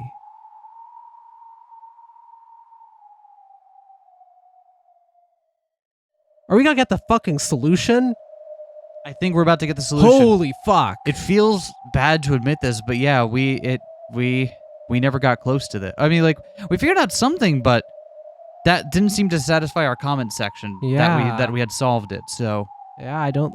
I think this means we have to throw in the towel here. Despite the work we put into it, like I wouldn't call it throwing in the towel. yeah. Let's see. Well, let's see what she says. So, am I to travel down a river in Kinzo's homeland in search of a key? As you travel down the river, you will see a village. In that village, look for the shore the two will tell you of.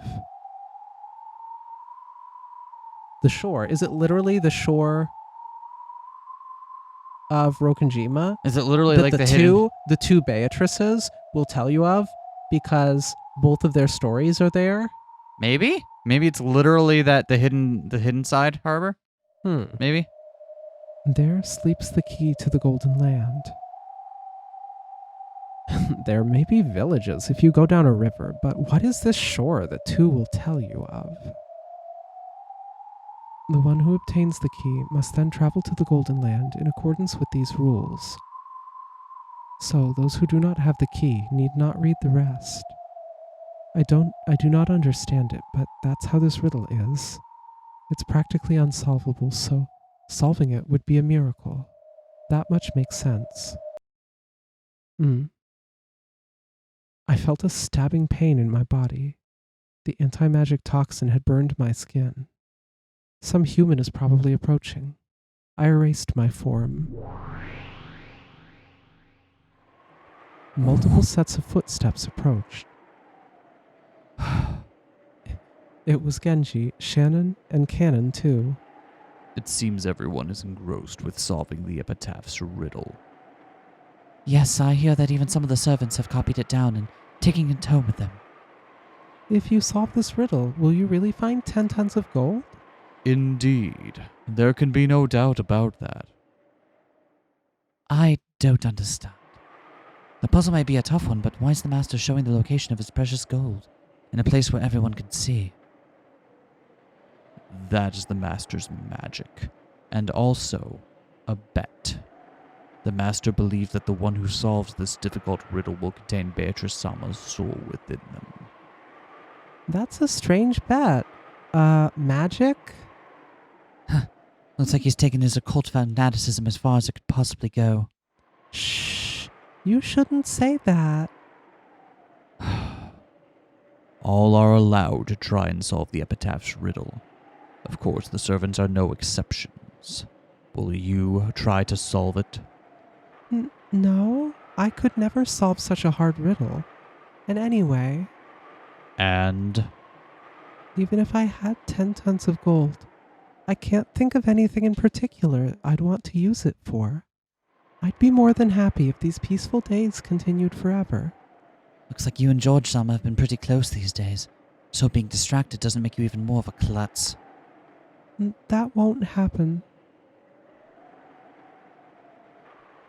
With a backward glance at this conversation, Genji walked up to the portrait and looked up at the witch. When they saw what Genji was doing, Shannon and Cannon immediately went silent. Genji, who was the head of the servants, the closest in age to Kinzo and the one whom Kinzo called a friend, probably understood Kinzo's heart better than anyone else. What did he think when he looked at this portrait? Neither Shannon nor Cannon could tell. Behold the sweet fish river running through my beloved hometown. Suddenly, Genji started reciting the epitaph. Shannon quickly nodded to show that she was listening, but it wasn't clear whether he was talking to her at all. Genji, his back still to them, continued. The master would not describe Odawara as his beloved hometown.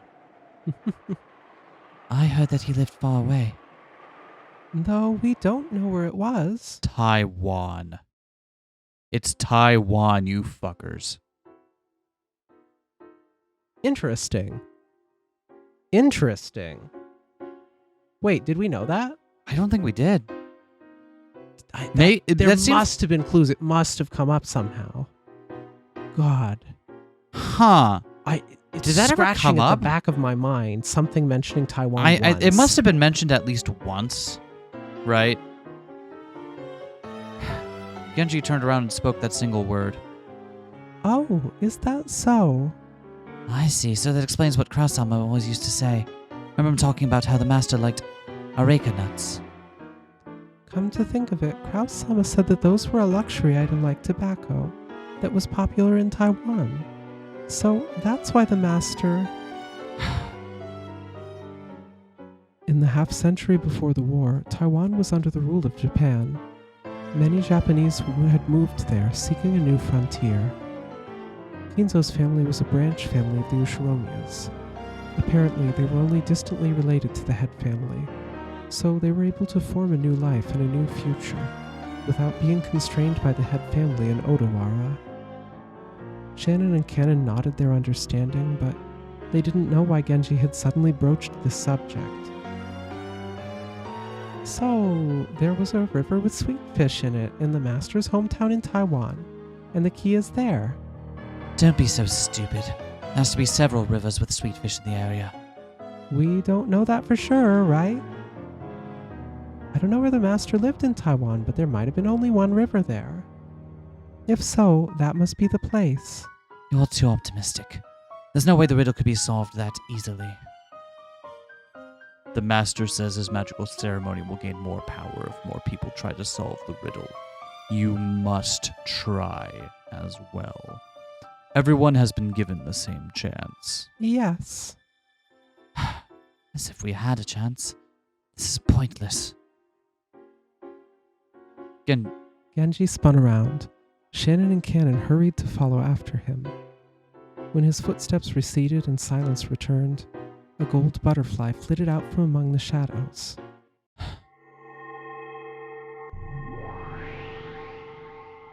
Taiwan, is it? Huh. So he lived quite far away. Behold the Sweetfish River running through my beloved hometown. In other words, a Sweetfish River running through Taiwan. There are many rivers in Taiwan. Cannon was right. How ridiculous. Time to Google map of Taiwan. Hell yeah. Yeah, this is happening. All right. All right, Rivers of Taiwan. Okay. There's a lot of them. There are a whole lot of rivers. I feel like if I Google rivers of Taiwan, that's only going to give me particular thing, you know? Will it? Let me see. I have Taiwan. a feeling it won't. I have a feeling most people Googling rivers of Taiwan are looking for the rivers of Taiwan. True. I'm on the Wikipedia page for the island of Taiwan, geography of Taiwan right now. Mm-hmm.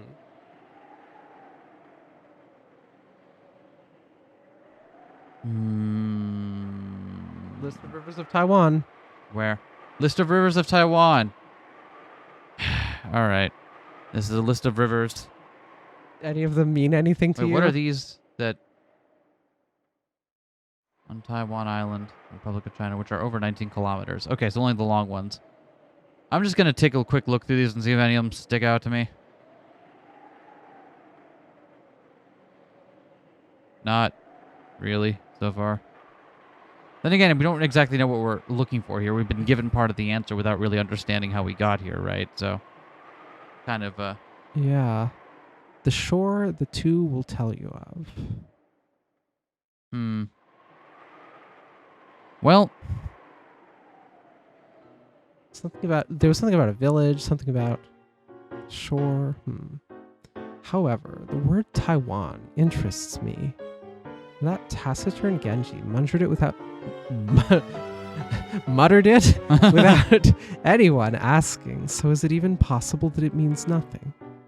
Clearly, Genji's saying it has something to do with the epitaph's riddle. It's almost as though that was a hint for solving it. though I do find it stupid. Very well, Kenji. Why don't I play along with your farce for a while? Running through my beloved hometown. Is it not literally a river, but like Taiwan was under Japan's control at that point in time, right? Mm-hmm. What's the strait between Taiwan and Japan?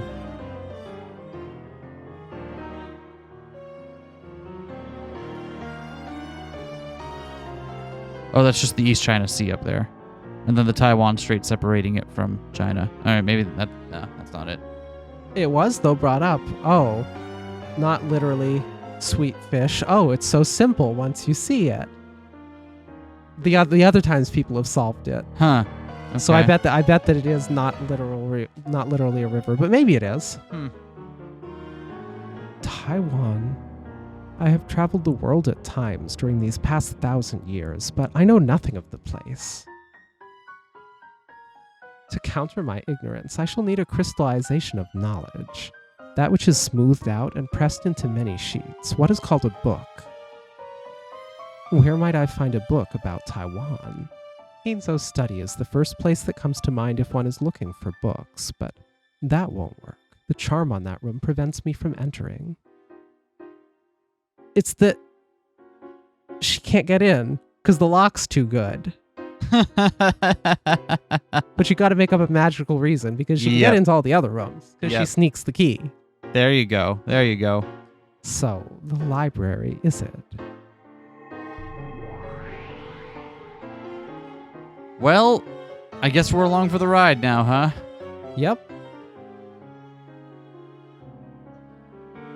Kinzo's vast collection of books grows each year. The books that don't fit in his study are stored in a book storage room that we usually call the library. Of course, there are countless books just in this place.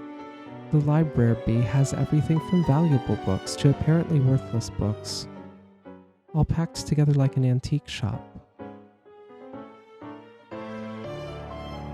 There was a golden glint in the keyhole of the library's door, and a gold butterfly flitted out.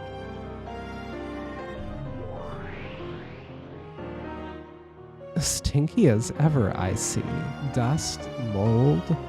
I see. So this is the stench of knowledge. Well now, how can I find a book on Taiwan amongst all this? The prospect is almost dizzying. However, I realized right away, if I wanted to quickly find out about Taiwanese rivers, I didn't want a book on Taiwan. An atlas. There must be one of those somewhere around here. Search, my butterfly minions. Find the book I seek in this dusty, noble graveyard of knowledge. A cloud of countless gold butterflies appeared at my feet. They swayed, blew like the wind, and coiled themselves around the library. Eventually, the cloud of butterflies selected a single book. It seems that this is the one. So that's just our generic book background. Okay, Yeah. okay. Well done. A world atlas, Asia volume. Perfect. It was a grand, thick, illustrated encyclopedia of maps, several volumes long. There was even a thick section on Taiwan. This should be plenty useful. Taiwan. 394 kilometers north to south, 144 kilometers east to west. An area of roughly 36,000 square kilometers. That's pretty large. By area, that's about the same size as Kyushu in Japan. This led Beato to a very natural question. Just where on this massive island did Kinzo live? Genji mentioned Taiwan, but that's all. How careless I've been. Beato had vaguely assumed that the riddle would be solved in a flash if she could just look at a map of Taiwan. However, Taiwan is no small place.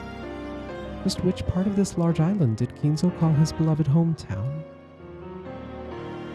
I kept looking through books in this dusty library, sometimes having to cough, and I was not happy with being stuck in a place like this. So, the largest city is Taipei. It says here that Japanese people used to live in a spot called Taisho. So is that where Kinzo lived? No, it's too early to be sure of that without proof.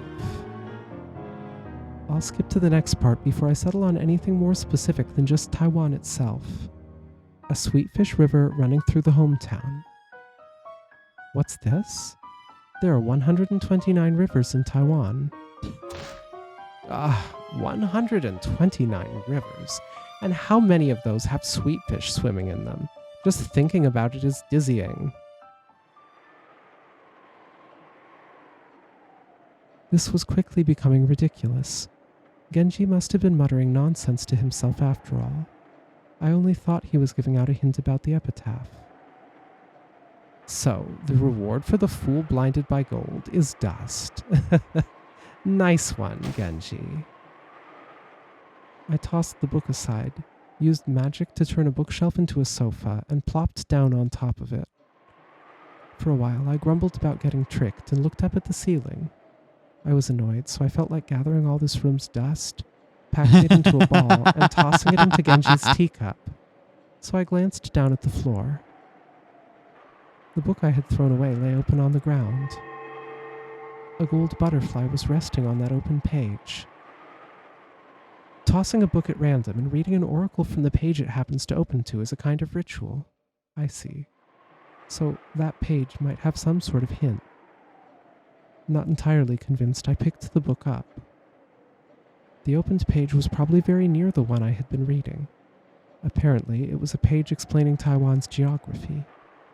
Oddly enough, it was a page about rivers and lakes. I already know that there are 129 rivers. Is there something else you're trying to tell me? There were 6 major rivers listed. Zhuoshui River, Kaoping River, Danshui River, Dajia River, Zhengwen River, Dadu River. Oh, now then, which of these rivers might have sweet fish in them? An idea came to me then. Sweet fish are freshwater fish, and you don't find ocean water in rivers, unless it's extremely dirty or blocked by a dam. Any river might have sweet fish in it. How foolish. All rivers have fresh water in them. What's stopping sweet fish from living in any river? Come to think of it, what a foolish name this Danshui River has. Freshwater river? What sort of river isn't a freshwater river? It would only make sense to name a river about what's in it if it were literally anything else. So is that absolutely it? It was something that you'd have to know what Danshui River means? It's a fucking pun. Yeah. Damn. I'm not saying that would have been impossible to figure out if we had, picked up on the Taiwan clue earlier and then settled it on, let's just look at the major rivers and find out what they mean. Yeah. But all right. Danshui River flows from Taipei to the harbor town of Danshui. I see, it isn't called that because of the water in it, but because of the town at its mouth. As you travel down the river, you will see a village. In that village, look for the shore the two will tell you of. I realize that this is stupid. I love frustrated Beato face. And yet there's something about this town. Frustrated Beato face is so good. Behold, the Sweetfish River running through my beloved hometown. That line should be talking about one of the 129 rivers. Sweetfish are freshwater fish. And here's this freshwater river flowing down to a town called Freshwater. It's like a strange, trivial word game. Or could it be some kind of code? I've been looking for books here so long that the dust is piling up on me. If I give up now, it will all have been a waste of time. Very well. Why don't I test my luck and see if the random page the book opens to contains an oracle? I turned to the next page, trying to search in even greater detail. To me, solving this riddle was like a game, one that all of the servants were engrossed in. I was just trying to be one of that group. For quite some time, I had suffered from a lack of books I could find particularly absorbing, because of a certain someone's absence, and I was very bored. So, I took that book back with me to my own room and looked through it every night. Anyway, I'm thinking of getting a master's in geography. Nice. There's a hint for the epitaph's riddle in an atlas? The third game, Ava solved the riddle after reading a book in the book archive. Then the fifth game, Fruto Erica looked for an atlas in that room before solving the riddle herself. Is there a Dan Shui on that map right there? There is a Tan Shui at the very north. Interesting. Yeah, which I believe is probably the same thing, given how they can sometimes coming near Taipei, right? We're just looking at the map that's on Wikipedia, by the way. And I haven't Yeah. Then there really is some secret in a map of Taiwan. I believed that the Sweetfish River part was a code for Dan Shui River. Every day, I researched the surrounding geography in detail. Of course, I also looked up several small streams that might have sweetfish in them. However, that didn't get me anywhere. According to some information from a previous game, we weren't looking for an actual river, but it is something that flows. That's how Ava interpreted it. So, it isn't a river? Correct. In the end. God damn it! So this is going to be in here because like a fan theory got here, isn't it? I bet what it's gonna be. I bet that's what it is. Some people spent months lasered in to Dan Shui River Yep. and weren't correct about it.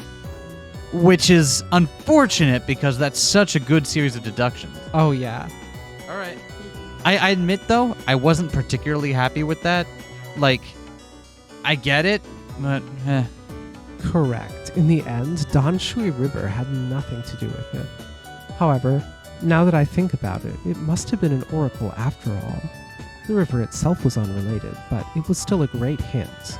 'Cause see, yeah. reading the atlas was a great hint, even if that's not it. What could that mean? The river was unrelated, but it was still a hint. Calm down and think for a moment. Think of something that flows but isn't a river.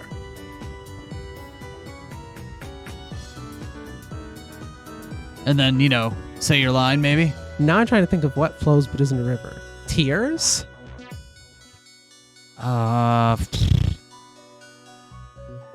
Menses? Air currents? Time? Weather pattern like El Nino or something? The pitch drop experiment. I'm off track. What were we thinking of? I don't know. So, something other than water that flows. What can you think of? Try and think outside the God box. damn it, they want us to keep thinking. They want us to keep thinking. Ah!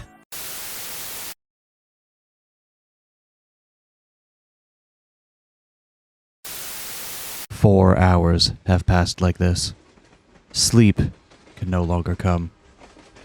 A single word has been scrawled on the margin, written hastily with a fading big pen.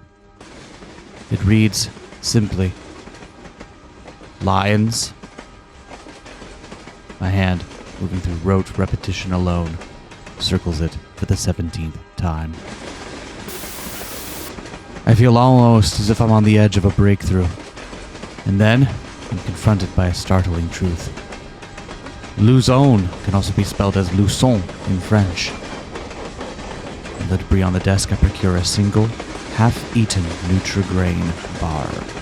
It is going to be a 2-pack night. I snap awake. Beside me are approximately 3 dozen McDonald's Happy Meal toys, purchased in a fit of lucid mania. I turn over a crude plastic replica of a Pokeball, and for the dozenth time, read from it like a stone tablet. Made in Taiwan. I weep freely. So that was the absolute worst place to have to cut an episode. Yeah, huh? So if you don't know, we have like a hard cap at like 2 hours that our software will let us record for. So we had to stop there. Mm-hmm. And that kind of made the rest of our evening kind of spent in a minor mania. Trying to think of things that aren't water but flow. been Tracking down a billion different things about almanacs of Taiwan. Right. and I've been staring at a map of geography. Taiwan for like hours now. I researched its train routes for like an hour and a half Right. instead of sleeping. Right? Like train routes, where I think were one of our easiest ones. One of our early guesses. I think the saving grace here is that it has to be something you could find in an atlas. It's not something that requires historical knowledge that would not be common for the time. Well, They didn't have to go to encyclopedia.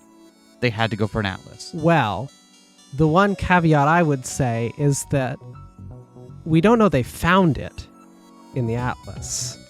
We know that what they found in the atlas put them on the right track. But it could be it's some other thing that's common knowledge in some way Mhm. that isn't in the atlas, and that we've spent all this time working ourselves into a frenzy over just the thing that is the red herring that prompts you to do the right thing. I guess So- maybe. I think the closest thing we got, the shore the two will tell you of, was when we were looking at railroads. There is one shore of Taiwan that has two major railroad systems going down it instead of one that you would normally encircle the oval-shaped island. And those two were made during the era of Imperial Japanese rule. Yep. So You- the times would line up. And if you look off the shore of that, you find the Pescadores island chain, right? Which means the Fisherman Islands. But I don't know how that helps us. Yeah. But they are. There were some other points of interest that we came across. One of the other things that we thought might be just off the shore, when we were still looking at bodies of water, the Luzon Strait to the south Mhm. sounded very suspiciously similar to a type of name, and it could also be pronounced Luçon in French. It was just like too close. I'm like, is that me? But I think the biggest lead we found, and I think the one that's most likely to actually tie into whatever the solution actually is a little island off the south of Taiwan called Luku Island, or also colloquially known as the Golden Lion Island. And I have no idea what the fuck to make of that. I think that one is the most, and it's kind of just out the mouth of the the Gaoping River. Is that it? Yeah. Yeah, the Gaoping River. I don't. It's still weird because it doesn't tell us what to do with the rest of the stuff, but Golden Lion just seemed too much of a coincidence to ignore, you know? Regardless, let's see what these two have for us here. So, something other than water that flows. What can you think of, bruh? Try to think outside the box. Ah, Will, I'm tired of all this puzzle solving. Stop being annoying and give us the answer. You solved the epitaph, right? Probably. something other than water that Probably. flows. I guess you'd have to be able to go to Rokkenjima to check Yeah, for some part of it. something. Something?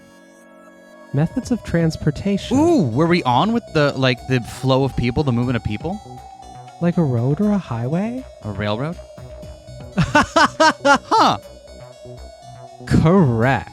It took me so long to realize that the Sweetfish River did not refer to water itself. That's right. There's something other than a river with the name Don Shui. Really? Really? Something that both people and things flow up and down. Up and down. Is that one of the railroads? Or is it It just going to be like wasn't a that I highway? saw. You mean That's it. One of them was called the Donge? not that we saw? Not that we... Okay, so this was one of the things we looked at specifically, but none of them had that name. Maybe we just got unlucky? There's also the matter that we are looking at an atlas of things in modern Taiwanese maps of things that will have different names for everything than what the Imperial Japanese administration would have named things. So if it is something from back then, there's no guarantee that what Right. we're looking at would line up with what's in the old atlas that they'd be looking at. Got it. So got it could be something like that. Okay. And what tipped us off to railroads? You mentioned at one point because we went back and looked through the text after that. That you mentioned they were talking about railroads at one point, right? I did. I thought that's what you were telling me last night. Was that at one point they had brought it up in conversation in the game? Really? But regardless, the Danshui Line. It's a railway that goes from Taipei to Danshui Harbor. It was constructed in 1901 while Taiwan was under Japanese rule. Afterwards, the number of stations continued to grow and it became a major artery into Taipei. This railroad was used after the war as well and is still in common use as the Danshui Line of the Taipei Rapid Transit System. And then, going through the Twilights is going to be like going down the railroad then, right? Wait. Can we scroll back? Yep. Danshui Line of the Taipei Rapid Transit System. Huh. The route begins at Taipei Station and continues on until the town of Danshui. Danshui Station. Here are the names of the station. This station. Oh, so it is going to be the stations.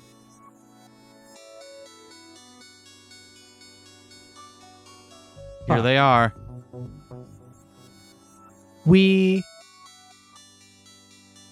This appears to be a no longer existing one. And we were looking at lists of ones that still exist. Yep. And the history of them as well. But this one is no longer existent. No longer extant, even in a remnant then. So, I guess the assumption was that even if it existed back then, it would still be around in some capacity today. I guess that, you know what, that is our fault because it should have been taken more care to be contemporaneous with it. But railroad, that was the right idea. Holy shit! So we almost fucking got it. And here's all the names I of would the have got stations. too much farther from there. Like the shore, the 2 will tell you of. So will that just be station number 2? Well, I think it has something to do with all of these. Will the epitaph say, see if you went down the river? Village. There's only one station on the Danshui Line with this character, the character of a village in its name. And that is this station.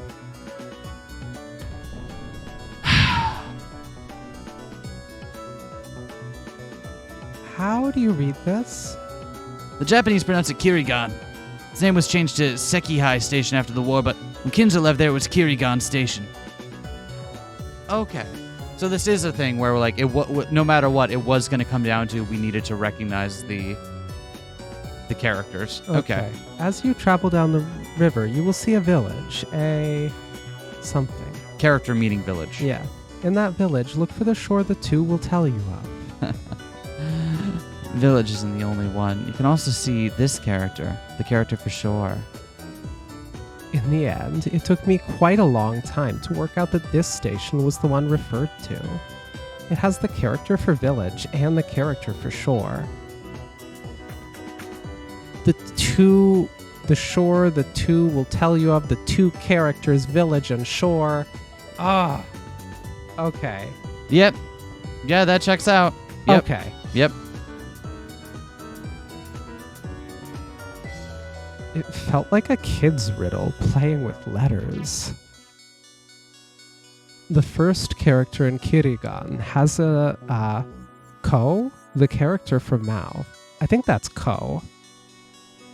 If you're looking for me for confirmation, I don't fucking know. Sound off in the comments if I have the incorrect reading for the kanji for mouth. That is like the one that I remember what it means, but I don't remember how you say it, apparently.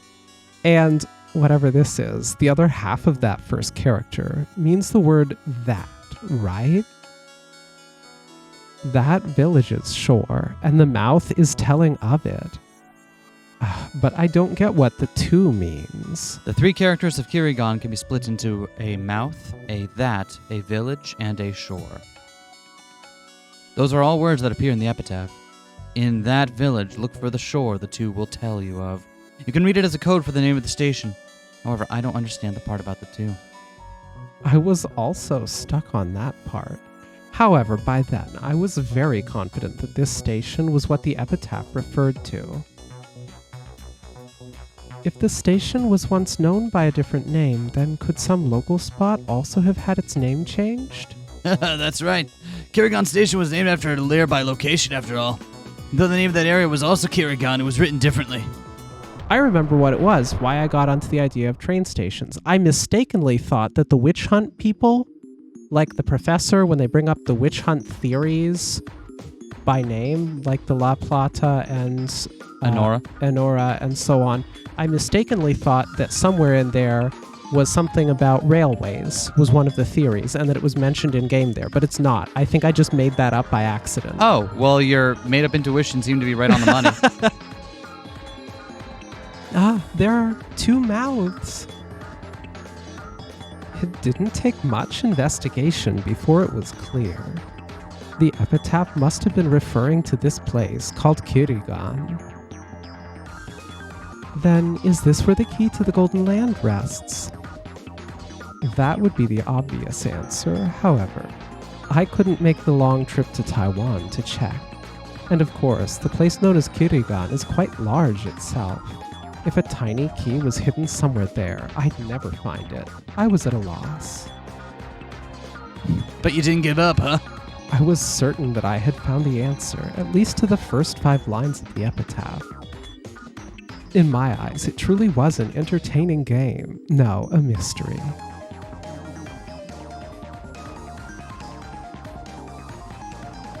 I almost gave up then. However, there was no doubt that I had the key in my hand. So I decided to travel to the Golden Land in accordance with the epitaph. On the first twilight, offer the 6 chosen by the key as sacrifices. Kirigan. You can tell by this line that the key refers to 6 things. Reasoning makes it possible to see that this couldn't refer to a physical key. 6 things? Yes, 6 things. I was merely a thick-headed human. I decided to look through books for anything related to the number 6. 6, 6, 6, 6. The number of the beast. The location of the key called Kirigan was hidden by a word game. That meant the 6 things were surely connected to some sort of word game, too. 6. 6, 6, 6. There are 6 distinct English characters in Kirigan. Are there? Kirgan. There sure are. That's interesting. I kept searching for 6. Is there some way to split up the characters in Kirigan to get 6? Good idea. Still, no matter how much you stare at the 3 characters, you won't get an answer. Problem here is that Kirigan is just the Japanese reading of the name. So it is going to be something about multiple readings of these. Jesus. Yep, all right. Then how did they pronounce it there?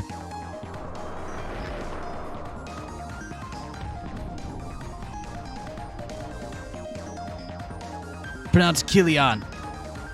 When written in Roman characters, that's 6 letters long. 6 letters? Then it is a word game after all. That's what it means by the 6 chosen by the key. I get it. So what, if we take those out of quadrillion or something? What do we get then? Let Because I'm looking at them like I see a bunch of... So that was no Q, no Quilian. no L, no A, no N. That doesn't seem right. I got Udro. Yeah. Did you take all of them out instead of just one of each? I did. Let's try one of each. So that was Q, I, L, I, A, N. Udrolo. Yeah, no. Okay, that's not it then. Talking about it like this, it sounds like a line of reasoning that can be reached in a second. However, it took a long, long time before I reached the spot on my own. A dizzying number of nights passed from the time Genji uttered that single word to the time I got this far. So, what does it mean to offer these 6 letters as sacrifices? The second twilight, we start hearing about those who remain, right?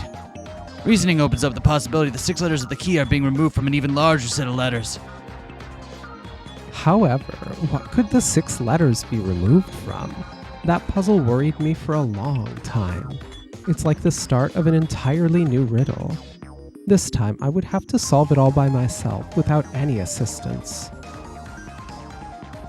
In a previous game, I'm pretty sure Aunt Rosa formed some sort of theory about the first twilight. Alright, that theory about a 10-day journey ending at the 10th twilight. On the 20th twilight, at journey's end, you shall attain to the power of the Golden Land's treasures once and for the last time. She took that section to be a literal trip that ends when you attain to or reach the treasures of the Golden Land. What meaning was there in those words?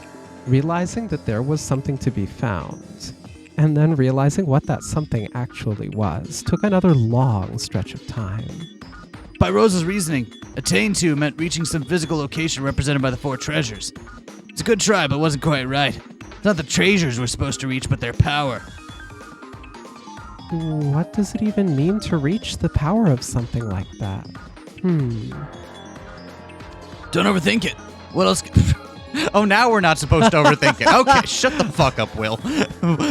What else could the word power mean? Power. She was the cool one from Chainsaw Man, right?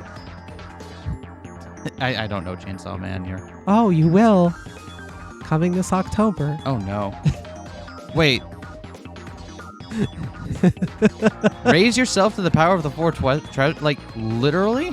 You Like reach. exponential I don't know. You reach, or rather raise yourself to the power of the 4 treasures, starting at twilight number 10. And this is done once and for the last time. Oh, so it's an exponent like a math problem. Here, I had a home field advantage since I lived on Rokkenjima. There was a hint there that made it easier to think of a certain large number. In fact, you might say that I actually found the answer before I knew what the question was. Keep making it so complicated, Leon's gonna get a headache. Let's get back to the point. 10 to the 4th power is 10,000, right? If you reach 10,000 on the 10th twilight, how far have you gotten by the 1st twilight? Well, that's just 1/10 of 10,000. 1,000, right? Right. Well, that gives us a single word that has nowhere near enough letters, and it doesn't match the key at all. However, the end of the line says, you will attain to the power once and for the last time. If we interpret this as raising 10 to the 4th power once, and then doing the same thing one final time, we end up with 10 quadrillion. This is exactly the line that all along I was like, what the fuck does that mean? What the fuck does that mean? You will attain to the treasures of the Golden Land once and for the last time. And it fucking mattered. I just had no idea why. Yeah. Fucking math. That's 10 quadrillion at the 10th twilight, or quadrillion at the 1st twilight. As Battler guessed in the 5th game, it has 11 letters. Or should I say, as you guessed. Strangely enough, both words begin with Q. Oh no, this is bad. Beatrice. Strangely enough, both words begin with Q. I felt that this just had to be right. Leon took a notepad from a pocket and spelled out quadrillion and Kilion. The 2 words even looked similar at a glance. Oh, is this gonna be another... Is this what we just did? That's right. It's true that the 6 letters chosen by the key are right there inside quadrillion, so what happens if we take them out?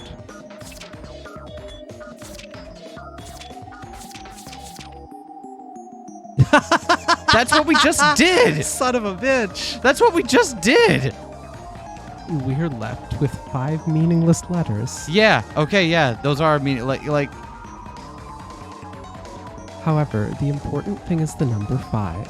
Okay. After all, in the next part of the epitaph, the word kill appears 5 times.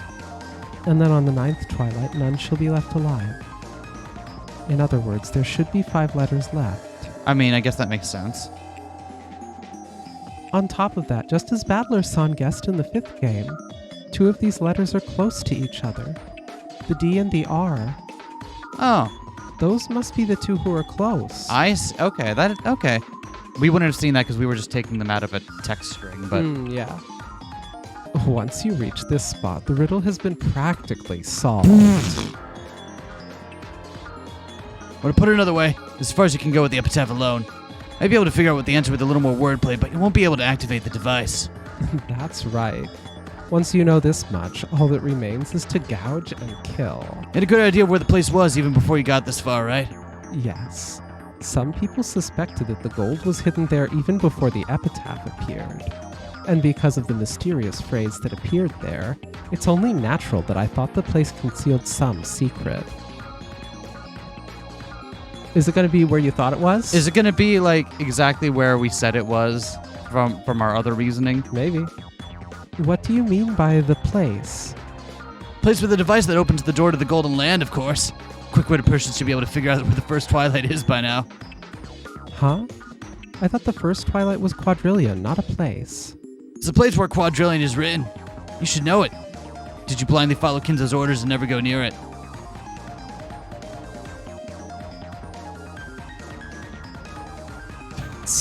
Fucking chapel. So what does that mean? Tear apart the 2 who are close. So we have UDRLO. Yep. Oh. UDRLO.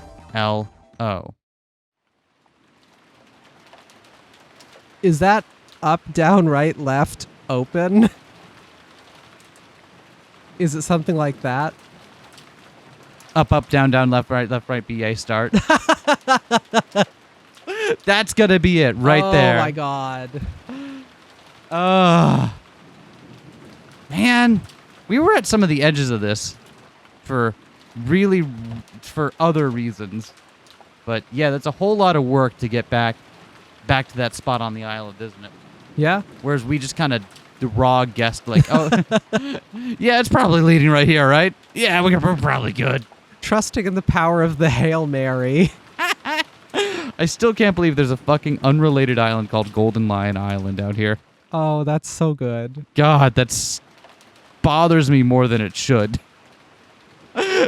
Anyway, I guess we'll see you next time, everyone. I'm gonna go dissociate and look at a map again. Bye.